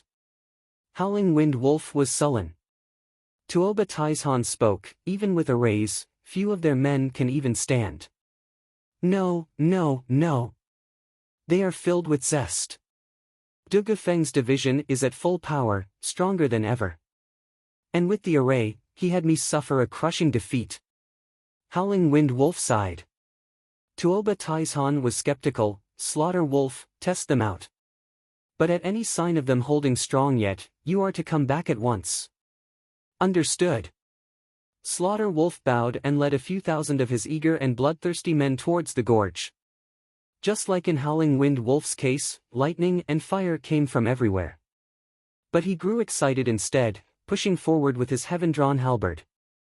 Not for long though, as the blue light came for him just the same in the form of Dugafeng's division. Dugafeng even laughed, 8 Wolf Wardens leader, Slaughter Wolf. Taking him will be cutting Tuoba Tieshan's arm. Humph, I'd like to see you try. Slaughter Wolf's men gathered their killing intent in their arm, while his halberd whistled through the air in a slash. Bam! The white and blue glows collided, cancelling each other out. While Slaughter Wolf's slash sent Dugafeng's men flying. His eager mockery was cut short as roaring shouts echoed throughout the gorge. The other tigers made their glorious appearance with their own mighty division. Their soldiers were the peak of power, bursting with energy. Dugu army still has fight left in them. Slaughter Wolf signaled for retreat. No matter how cocky, he knew his limits. Facing 4 tigers was bad enough, they also had a field advantage with an array in place. A battle now would be most discouraging and costly. Erring on the side of caution, Slaughter Wolf vanished from the mist and out of the gorge. Just missing out on the 3 tigers' divisions fading out into nothing. The brothers reunited and Dugalin asked, Big brother, how are you holding? Taking a deep breath, Dugafeng held his chest and nodded, I can still take it, just that my chest is heavy. Slaughter Wolf is no joke. We're fortunate for Godfather's foresight that Tuoba Taizhan will send scouts first. We hastily drew a firestorm array, a lightning array and even an illusion array or we wouldn't have scared them, ha ha ha, Dugalin chuckled, Big brother, only your men are real. Ours are the bluff. We would have died if Slaughter Wolf didn't buy it. The 4 laughed it out. The clueless Slaughter Wolf bought it hook, line and sinker as he reported, Commander, they've set up an ambush. Dugu army hasn't lost many men either. From what I saw, 400,000 men at the minimum are still holding strong. With that many standing in formation will make attacking fruitless. Tuoba Taizhan frowned, was I wrong? Old Dugu's men haven't grown weary. The old-timer sure knows a thing or two. Surround the gorge, we'll starve them out. Let's see them come out then. Tuoba Taizhan ordered. The men bowed. The 4 tigers noticed their movements and saw no attack coming anytime soon. They went deeper into the gorge, to their camp, but left the men behind as guards. Around the command tent, the soldiers were laying down as far as the eye could see. After the dragon's flight, they were more than just spent, needing days to recover. Leaving but a few tens of thousands helping the tigers scare the Chuanrong. Or they'd be marching into the gorge and cull down Dugu army like mowing grass. Although the danger had yet to pass. Marshal, Chuanrong army has us surrounded to cut our supplies short. Orders, Marshal. In the tent, Dugu Feng bowed. Dugu Zhantian was crestfallen, left with no choice but to take it one step at a time. Dugu Lin proposed, should we call for help? Who exactly? The imperial capital is under siege, with His Majesty's situation unknown. Dugu Zhantian sighed, who knew the day would come when I would be trapped in my homeland? Zhuge Changfeng, you've got me good. The 4 tigers of Tianyu sighed. Dugu Lin spoke again, ask, 5th? The other tigers lit up with hope.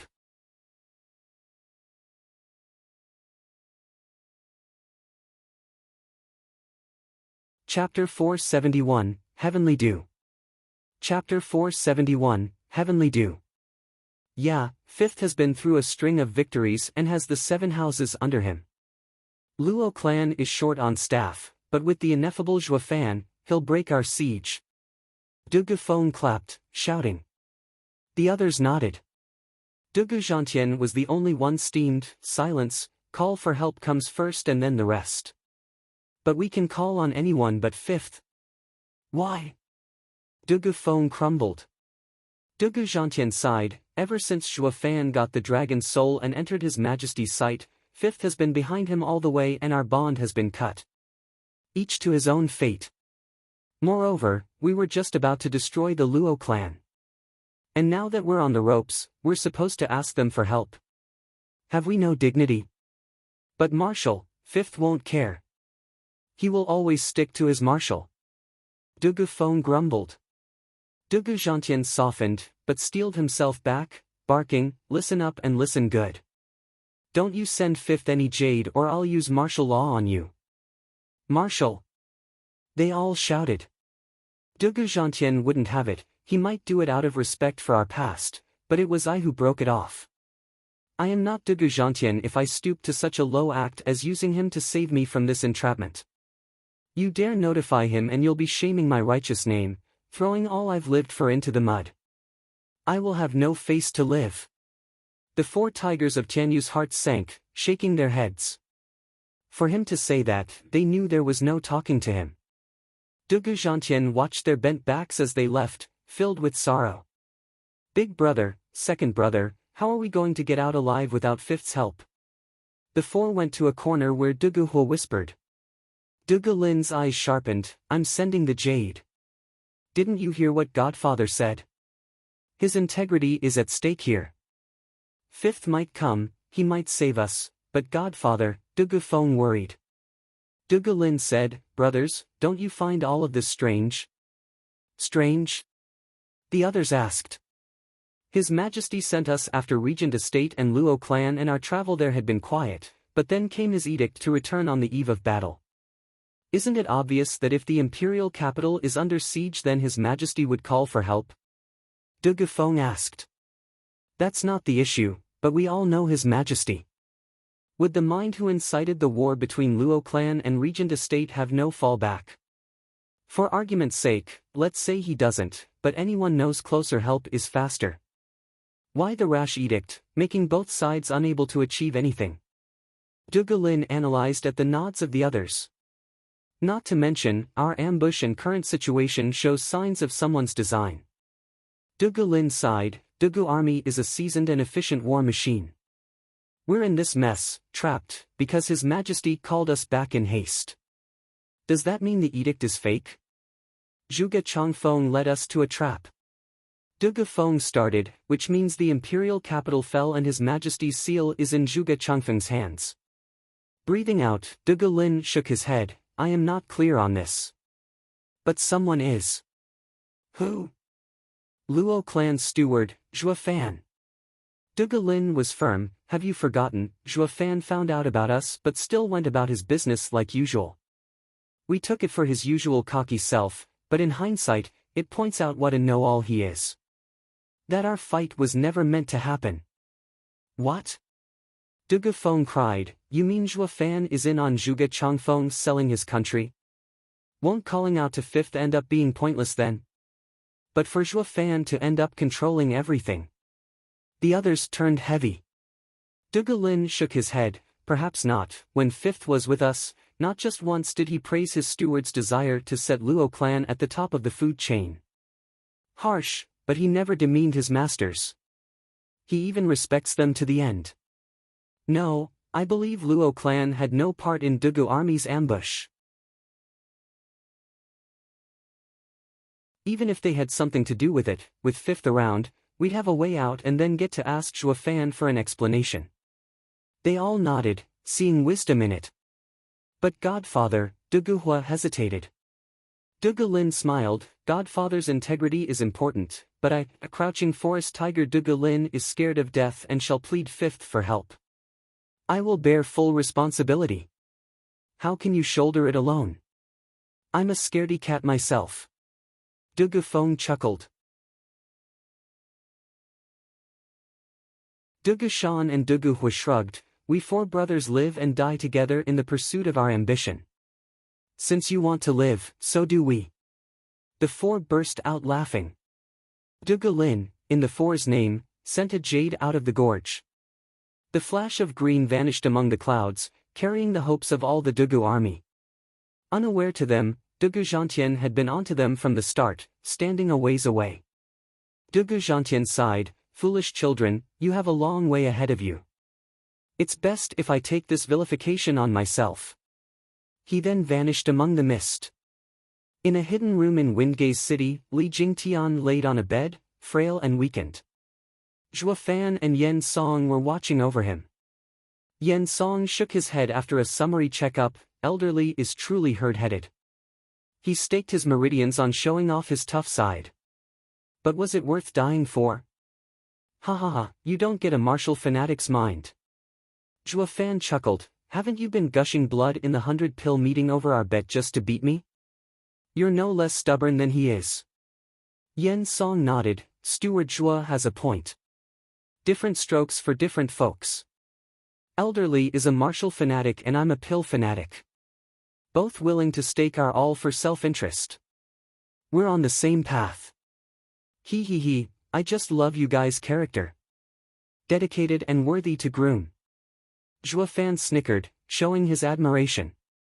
Back then, I escaped a disaster and now I'm a 9th-grade alchemist, thanks to Steward Zhua's care. But Elderly has broken meridians, a cripple. How will his future be? He might even commit suicide when he hears that he can't train. Yen Song sighed, the only way to recover is through Bodhi root, but that thing has been refined, just what? Oh, no. Zhua Fan chuckled, Bodhi root is wordly essence, offering endless vitality but even that can't mend meridians. Bodhi root would only recover Elder Li's body, leaving him with crippled meridians. He is stuck in this place forever, at the peak radiant stage. It will be a crushing blow for this martial fanatic. It'd be good enough if he could at least recover. Yen Song shook his head. Ha, Elder Yen, if it's about giving his strength back, I'll just make him a war puppet, with bones as tough as steel and uncanny might. Since I'll help him, I won't stop at just saving him, but we'll make sure to take him to new heights. Yen Song smiled, Steward Zhua has a way. Of course. Raising an eyebrow, Zhua Fan said, or I'd have stepped in and stopped his fight. As I had the means to save him, I let him go all out. Zhua Fan's hand held a vial, here is the 12th grade ingredient 100 leaves heaven flowers nectar and the 10th grade ingredient heavenly dew. An ingredient to make a 10th grade pill, heaven reaching pill. It mends bones, it mends veins. Even meridians will be as good as new from total destruction. And all will be much stronger in the process. The best pill for any cultivator. 10th grade? Yen Song gulped, a fire like never before burning in his eyes.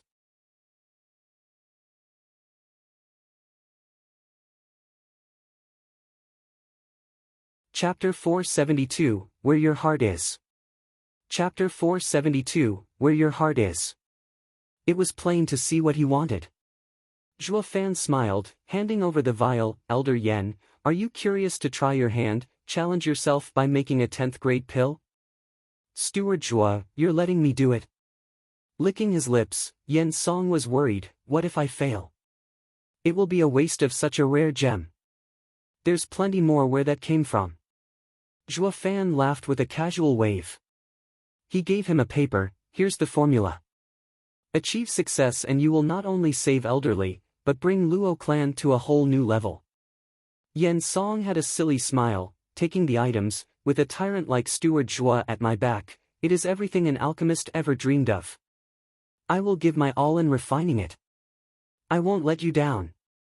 Yen Song hardened his will. Zhuo Fan plotted for the last battle while filling his free time with a casual refining of war puppets over the next 7 days. Zhuo Fan wanted to check on Yen Song's progress when the alchemist came over laughing, Steward Zhuo, I did it. Zhuo Fan was taken aback. It hasn't been long since Yen Song became a 9th grade alchemist, yet made a 10th grade pill so easily. He figured giving the first vial of heavenly dew was to help his progress, yet the result. Zhuo Fan held more praise for the old man. Vicious pill king in name and skill. A shame he met the demonic emperor so late, or he'd be way above a 9th grade alchemist. Yen Song cackled in glee and showed a vial, Steward Zhuo, what do you think of my 10th grade pill? Though I had to use the whole dew to make it. That's not bad at all. Zhuo Fan smiled and opened it. As the thick pill fragrance hit him, his blood sped up. Top 10th grade, and on the old coot's first time too. Astonishing. Zhuo Fan gulped the pill and sat cross-legged. 6 hours whistled by and Zhuo Fan's aura exploded into the 5th layer of profound heaven stage. Then 6th. Zhuo Fan felt his newfound power surging through his newly widened meridians. Haha, Elder Yen, that's a fine heaven-reaching pill you've made there. You're a true genius of alchemy. Yen Song flushed, giggling. Here, do your best in refining and saving elderly. Zhuo Fan gave him 10 more vials of heavenly dew. Yen Song was overjoyed, ha ha ha, with a money bag like Sir behind us, it's our greatest blessing. Elder Yen, not to brag, but I have top ingredients to spare. I have no qualms squandering on such a dedicated alchemist. Yen Song gave a firm nod as he shook.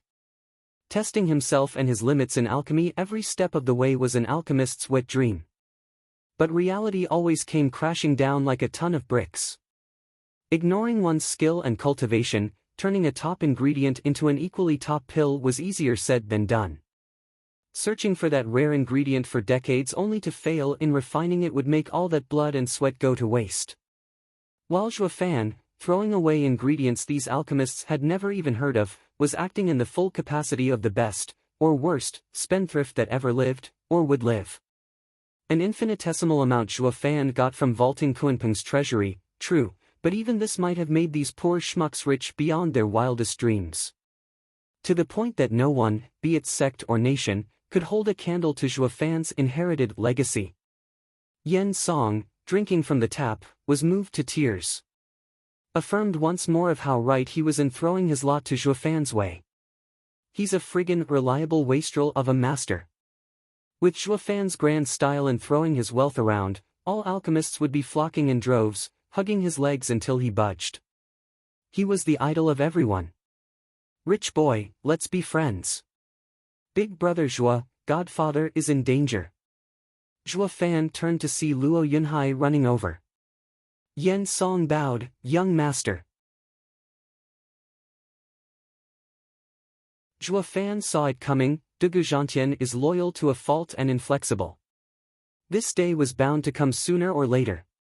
Big brother Zhuo, why you knew? Luo Yunhai was speechless. Zhuo Fan nodded with a sagely look, why else did you think I fought Regent Estate when I did? Even as Dugu army had us surrounded, I ignored it. You take me for that much of a stuck-up? Ha ha ha, it's because I knew there was someone out there wanting Dugu Zhantian's death more than us. Chuanrong. The jade shook in Luo Yunhai's hand. Zhuo Fan glanced over, I see, the old coot has the Chuanrong surrounding him to cry for help. That makes perfect sense. Big brother Zhuo, we must help Godfather. The Chuanrong will have him starve to death. We must move now. Zhuo Fan had only a twisted smile to his urgency. Must? And why should I?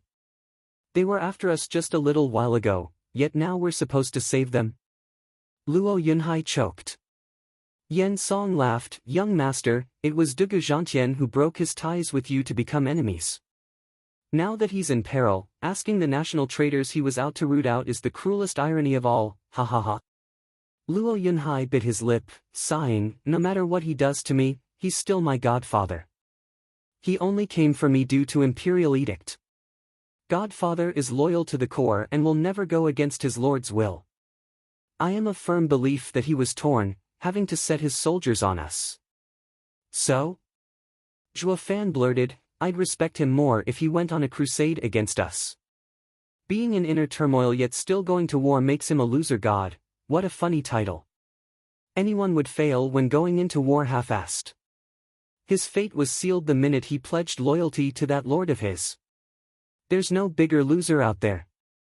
He who knows nothing about right or wrong, does not follow his heart, and yet preaches undying loyalty to his king is the biggest fool and deserves nothing but death. Steward Zhuo makes sense.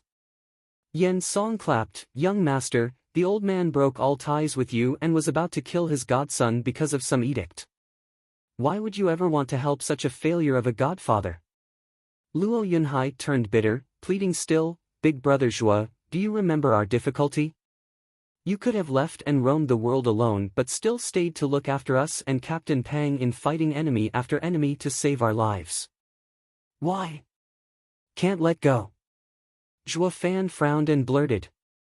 Why? Luo Yunhai pursued. Zhuo Fan said, my heart wasn't at peace. I am the same. Luo Yunhai pointed at his heart, I don't want to live with the regret of not helping Godfather. Big brother Zhuo acted from his heart, and now I act out of mine and not for our past relationship. I hope you will help me. Zhuo Fan squinted. Luo Yunhai stared back, his gaze unfaltering. Zhuo Fan said, Elder Yen, call young Sanzi. We three will go to Lone Goose Gorge. Luo Yunhai brightened. Yen Song started, Steward Zhuo, you're really going to save him? What if he fights us because of the emperor again? Inconsequential. I am not saving the old bag of bones, but listening to my clan head's order.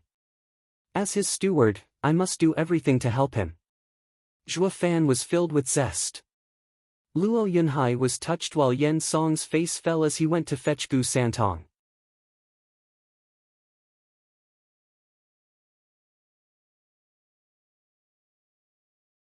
Chapter 473, Sneak Attack. Chapter 473, Sneak Attack. Who? A black smoke crossed the blue horizon. It gasped seeing the Chuanrong surrounding Lone Goose Gorge, sighting with caution. Slaughter Wolf turned his sharp gaze to the sky and jumped with his halberd in hand. As an 8th-layer Radiant stage expert, he was among the best in the Chuanrong, meeting the eerie smoke without fear. The halberd cut through the clouds like a snake. The humming it released gave off the illusion that it thirsted to pierce the sky in its assault on the black energy. But from that smoke came a black chain, bringing with it the full might of the world as it smashed down. Bam! Ear-piercing clang resounded from the stalemate. Slaughter Wolf felt a strong power numbing his hand. The iron chain shook and sent him back. He slammed into the ground and had to falter 20 steps before coming to a complete stop.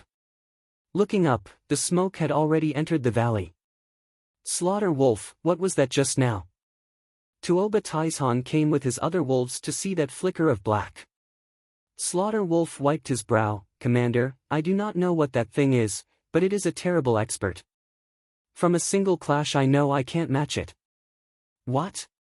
Tuoba Taishan turned pensive, inconsequential, he may be some worldly expert but no one can take my whole army on. He alone can't save old Dugu. Tighten the siege on Lone Goose Gorge. No one gets out. Understood. The soldiers bowed. Meanwhile, the shadow was surrounded by the 4 tigers of Tianyu and their divisions. With close to a month of respite, the Dugu army was back in action. But losses still came, as 100,000 soldiers died from exhaustion, leaving around 600,000 still standing. This force had the gorge to back them and was confident in pushing back the Chuanrong. Dugu Zhantian's empty city tactic had won the break they most desperately needed. "Show yourself!" Dugu Feng shouted. "SSS." The black smoke drifted off to reveal a man in black robe bearing a hoarse voice. "Easy, it's only me. His Majesty heard that Dugu army is pinned in Lone Goose Gorge and sent me to help." "Where is Marshal Dugu?" The man revealed a golden badge. "Captain of the Shadow Guards, Shadow King." Dugu Feng frowned and signaled the troops to back off. Shadow King's coming ought to have been good news, that their rescue was nigh. But it only worked to arouse more suspicion at this critical time. By Dugu Lin's analysis, the imperial capital had to be in the prime minister's hand. That he sent the Dugu army a fake edict. Yet His Majesty's trusted man, Shadow King, had come with the emperor's order. It clashed with their earlier assessment. Shadow King noticed the discrepancy from how the 4 tigers stood there. "Did you not hear me? I have with me His Majesty's secret edict, and have come to lift the siege off of you. Now where's Dugu Zhantian? Godfather is in the command tent. Follow us." Dugu Lin relented on his suspicions so as not to offend an important official of the emperor. He bowed as he walked with his brothers.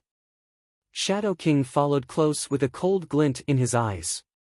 At the tent, Dugu Lin reported Shadow King's arrival and Dugu Zhantian welcomed him, overjoyed. "Sir Shadow King, welcome, welcome. Even as fellow pillars we've never gotten a chance to meet. Today I am honored, ha ha ha." Dugu Zhantian cupped his hands. Shadow King smiled. "Old Marshal is kind. I've heard so much about your valor for so long. I can say that I've also fulfilled my wish of meeting you at last." The two exchanged pleasantries and lively small talk. Dugu Zhantian soon reached to the problem at hand with a frown. "Sir Shadow King, under His Majesty's order, I am required to rush to his aid. Can I ask how the situation is in the imperial capital?" "Ha ha ha, Marshal Dugu is a die-hard, a role model for everyone. Trapped as you are, the first thing you ask is His Majesty's safety." Shadow King nodded. "Old Marshal can rest easy knowing the rebellion is over. I captured that rat, Zhuge Changfeng, with my shadow guards. The assault on the imperial capital has been lifted. That is why His Majesty sent me to Marshal's aid." Dugu Zhantian smiled relieved. "Wonderful. Long live the Emperor. Long live Tianyu. Sir Shadow King, Chuanlong's million-strong army has crossed the border and has my army pinned down. What is His Majesty's solution?" Dugu Zhantian added. "He cares more about his army than the imperial capital." Shadow King grinned. "His Majesty has everything in place. As this is a secret operation, I can only inform the Marshal. No one else is supposed to find out in order to avoid leaks." The 4 tigers jerked. "What kind of edict is this that even we can't hear it?" Dugu Zhantian dismissed them. "We obey His Majesty's order. Wait outside. I'll signal you when to come in." "Yes, Marshal." The 4 bowed and left. Shadow King's grin turned into a smirk. "Old Marshal, lend me your ears. I shall present you with the edict now." Dugu Zhantian leaned over. Shadow King's face turned malevolent and slammed Dugu Zhantian's chest with his ghastly claw. Bam! Among the loud sounds, there were even snapping sounds from bones breaking. Dugu Zhantian spurted blood and could barely stand straight. He glared. "Why, you're with that rat, Zhuge Changfeng, as well. Ha ha ha, Dugu Zhantian, you're good at war, so why be so confused with politics?" Shadow King snickered. "For the record, it's not Zhuge Changfeng who is after your life. He sits quite uncomfortably in the prison, never to see the light of day again. The one who's after you and your army is His Majesty." Dugu Zhantian was floored. It can't be. I've been nothing but loyal. How can His Majesty? Just as His Majesty said, there's no one more devoted to his country and lord than Marshal de Goujontian. It tore His Majesty up doing this, but peace in Tianyu demands sacrifice, your sacrifice. Shadow King mocked, oh, His Majesty did ask me to tell you this. You've toiled all your life for the good of Tianyu and it is now time for you to take rest. De Goujontian never once thought to believe these words. He spoke, with blood gushing, no, never, His Majesty would never do this to me. Marshal. His tigers rushed in and roared at the sight. Shadow King, you've hurt our marshal and now you're going to pay. De Gufeng exploded with Yuan Qi. Shadow King patronized, 4 pre-radiant stage cubs. Without the army behind you, you're nothing. But since you're so eager to die, I can only oblige, while sparing His Majesty a future headache. Shadow King shot his black chain towards them. The tigers entered a formation, blending their Yuan Qi and multiplying their power. A darn shame there was no army behind them to complete it. Bam! The 4 trailed blood on their way to the ground, spent. Shadow King snickered, not bad at all. Your formation managed to repel that. All the more reason your lives must end. Whoosh! Another chain went for De Gufeng's chest. The other 3 struggled but couldn't even move. De Goujontian struggled to his feet, only to collapse again. Watching his dear godson about to leave this world filled this great marshal with unspeakable hatred and rancor mixed with regret. How convenient that 3 men popped up in front of De Gufeng in the nick of time to block the insidious black chain.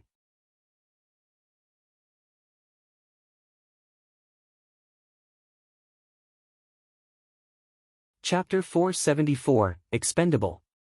Chapter 474, Expendable. That was the sound made by a tiny hand casually grasping the black chain.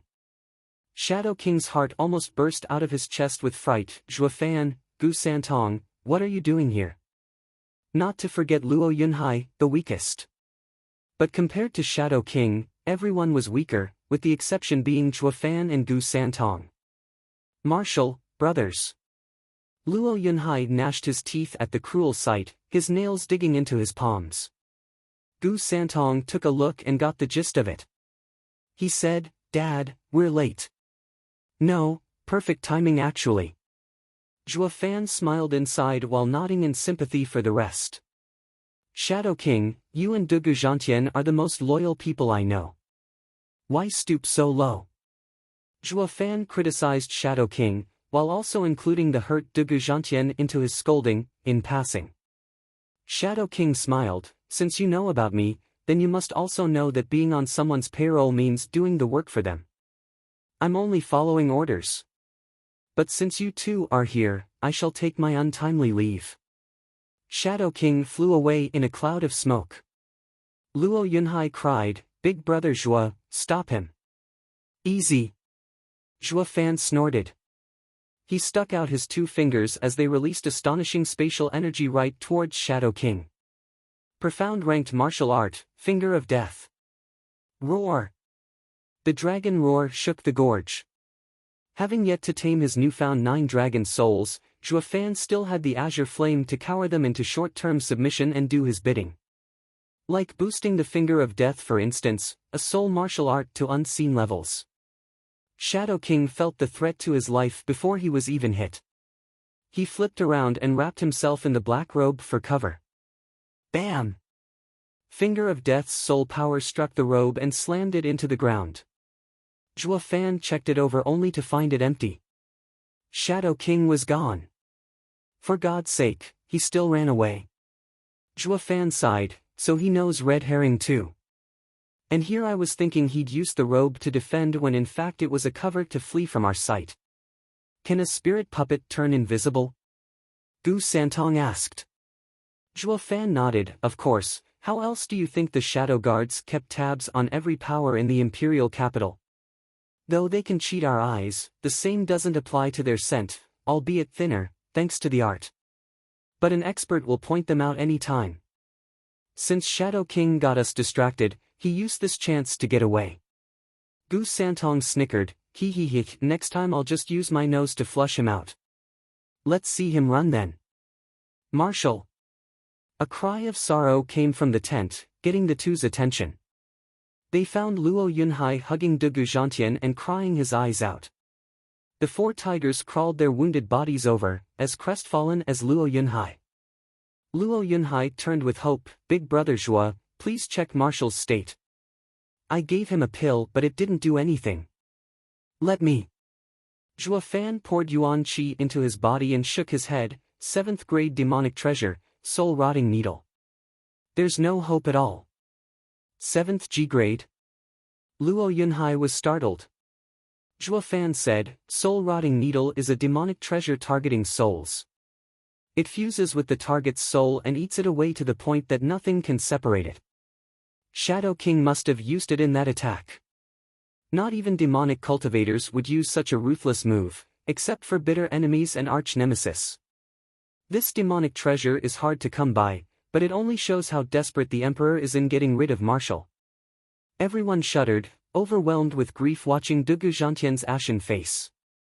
Dugu Zhantian only felt loss and not sorrow. I have fought all my life with no regard to my own fate only to find my end with such a sordid passing, ha ha ha. Dugu Zhantian turned to Zhua Fan, even though unwilling to give my life, I shall obey my lord's order. I only wish that you would clear some things for me. Zhua Fan nodded. Please ask, old Marshal. I am versed in the art of war, but never had been complacent, always loyal to my lord and nation. What could I have done to garner His Majesty's suspicion to give me this fate? Dugu Zhantian's eyes were filled with bitterness. Blood flowed from his mouth. As he turned a deaf ear to politics, he frowned in ignorance at the matters leading to this moment. Zhua Fan replied with a question, Marshal, could you tell me what your biggest achievement is? Defending the border from Chuanrong's invasion.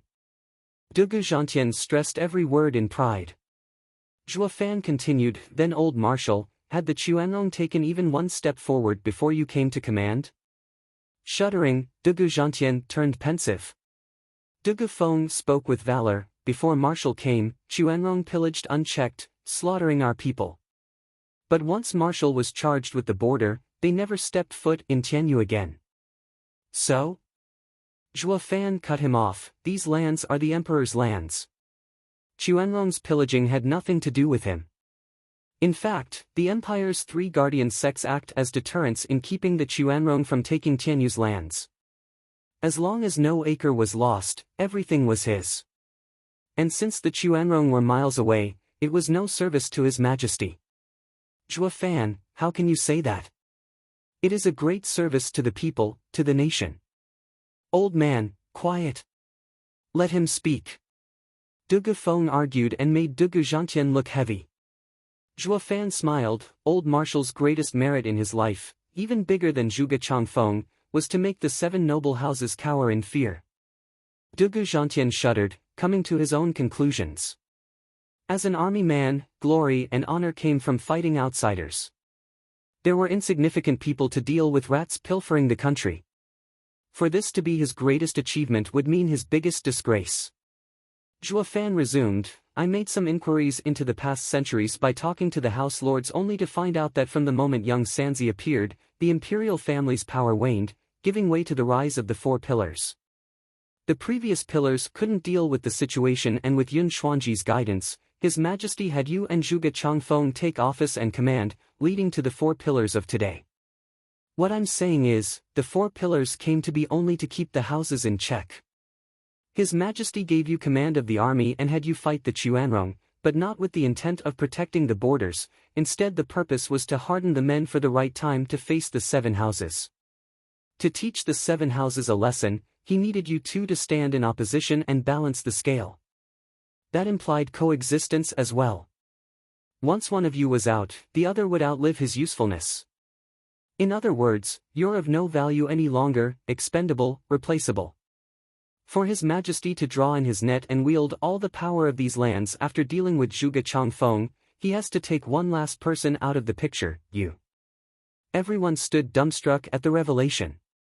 Dugu Zhantian's heart was bleeding from pain. My very existence was a sham, a chess piece to balance the powers. What then is the Chuanrong army doing here? His Majesty can't be so foolish as to let them in. Dugu Zhantian exclaimed. Zhuo Fan sighed, Old Marshal Dugu, you're so naive, blind to the cruel and horrifying capacity of human greed, especially a monarch's. I dare say the Emperor is willing to let these lands go to waste rather than not having them under Yuan clan's rule. Let them in. Ha ha ha, these wolves are helping him devour his enemies in his way to rule the world. At most, he'll just have to throw these wolves a bone. His explanation was in perfect tune with the Emperor's grand design. Only Dugu Zhantian now lay in Luo Yunhai's arms, with closed and heavy eyes. What have I been risking my life the last decades for?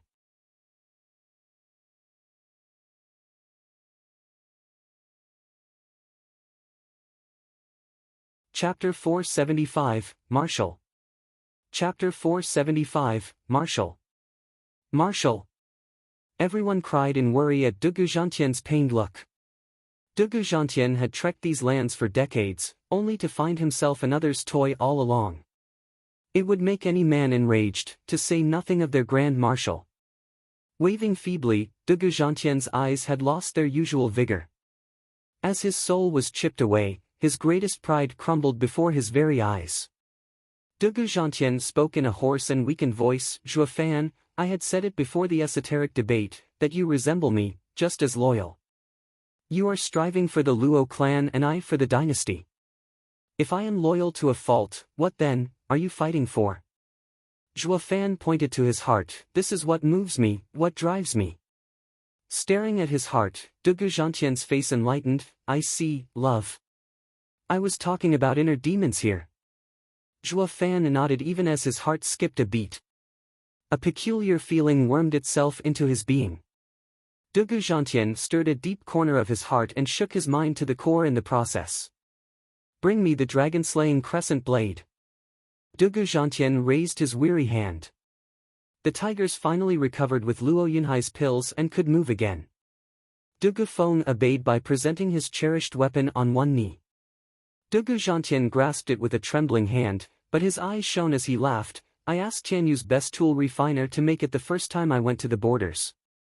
I once absorbed the dragon's soul of Chuanrong's lands and on that day, it became my greatest pride. It had been my cherished companion for many years and now I bid it farewell. Tracing its blade, Dugu Zhantian was filled with love. He flicked the weapon and pushed it forward, Zhuo Fan, unlike me, you know what must be done. Take it and protect the Luo clan. The four tigers gasped, as did Luo Yunhai. Though they could muster no complaints as they gazed into Dugu Zhantian's steel look. Zhuo Fan looked at the weapon and shook his head, a man of honor does not take another's prized possession. Although I am anything but, I know how much Marshal cares for it and so I must refuse. What can a dead man do with treasures? Zhuo Fan, take it or I'll have a bitter death. Dugu Zhantian lifted the weapon and spoke with a resounding tone. Zhuo Fan resigned and nodded. Asked by Marshal with so much fervor, refusing will be downright immoral. But the old coot's respect isn't the issue here, it's how to use the tigers later. Refusing meant earning the four tigers' ire. Zhuo Fan shouldered the blade and struck the image of a mighty general. Dugu Zhantian smiled as all power left him, slumping in Luo Yunhai's arms. Marshal! Everyone cried tears of sorrow. Dugu Zhantian looked at all his sons with ardent love, no, not Marshal, I wish to hear, Godfather. Godfather! The five shouted. Dugu Zhantian's mouth slumped as he let out one last hoarse grunt. Godfather! The five's tears flowed without stopping as they called out, never to wake up the scattered soul of the old man. His face was not the face of agony, but that of peace and tranquility. The commanding tent resounded with the sobbing of Dugu Zhantian's five godsons, filling the whole Lone Goose Gorge. The soldiers sensed the deep sorrow it carried. Gu Santong felt it too, his eyes getting red, his nose stuffy. He clutched at Zhuo Fan as he sobbed in his arms. Zhuo Fan watched it all with a silent lament. Dugu Zhantian, a god of war, gave his life for his country and died at its whims. What a poor man, worthy of all respect. A true misfortune that the world changed as it did and made him to be discarded. The mourning went on for 4 hours and the 5 carried Dugu Zhantian's body before the gathered army. The military order said not to leave one's post, but the chaos here left them uneasy. They came to find the old marshal, pale and carried out. Their eyes grew heavy and moist, but no tears fell. A man didn't cry over nothing, while a soldier wouldn't, even if bleeding. It was one of the marshal's teachings. Dugu Feng watched these soldiers bear the pain and spoke hoarsely, "Soldiers of the Dugu army, something devastating happened today. The emperor betrayed us and our dear marshal fell at Shadow Captain's sneak attack at the emperor's orders. Marshal!" The army fell to one knee, roaring their anguish, but nothing could stem the bursting rage. But how the Dugu army has always been candid, this matter can only be left to the new marshal. Dugu Feng shouted. New? Zhuo Fan was perplexed. Dugu Zhantian just died and there's already a new marshal. Dugu Zhantian must have settled this since long ago. That's why the 4 tigers of Tianyu came to be. That's for the best, for the godsons to take revenge for their father. Zhuo Fan figured it out in his infinite wisdom. The Dugu army looked around before finally settling on Zhuo Fan. More like, the blade he carried. Dugu Feng and his brothers looked behind and shouted, "Our second matter is to greet our new marshal, Zhuo Fan." Greetings, Marshal Zhuo. The godsons were the first to bow, followed by the soldiers. Zhuo Fan froze with a goony look. Did I miss something here? How did I become the new marshal? Though the sight of everyone bowing, even Luo Yunhai, woke him up to reality. Why though? Luo Yunhai smiled. "Marshal, Godfather had a rule. Whoever he gives the dragon-slaying crescent blade, shall be the new marshal of Dugu army. Everyone here knows this. He entrusted it to you on his deathbed and that makes you our marshal. The million-strong Dugu army shall henceforth obey Marshal's orders. We await Marshal's commands." The army's roar shook the heavens. Zhuo Fan was dazed, then his heart bloomed with joy. He was looking for an excuse to get Dugu army on his side, but here it was, under his complete control. There was no freer lunch out there. Zhuo Fan lifted his weapon and roared, "His Majesty is misinformed and killed his loyal official as a consequence. I, Zhuo Fan, take the seat of Marshal of the Dugu army, to drive out the savage Chuanrong and exact heaven's will. We shall march north and cleanse our Lord's court, bringing light to Tianyu. Charge out of Lone Goose Gorge. March for Windgaze City to prepare. We will split in 4 directions and get revenge for the old marshal. Revenge! Revenge! Revenge!" The soldiers brandished their weapons with an unquenching thirst for revenge. Shadow King had just escaped the gorge when he spat blood. God damn that Zhuo Fan. He only keeps getting stronger. As a spirit puppet, I have no advantage over him. In fact, I'm weaker. How in the hell does he come up with so many soul martial arts? God friggin' damn it. Shadow King fled with a wounded body, cursing all the while. Stop! Thousands of Chuanrong had come to meet him, with Slaughter Wolf in the lead. You're tuning into the Passion Pages YouTube channel. We're so grateful for your support and don't forget to subscribe to join us on this incredible journey through captivating stories. Your generosity through donations truly makes a world of difference, as it's the primary source of revenue that allows me to expand and enhance this channel for you. Thank you from the bottom of my heart for being a part of this adventure.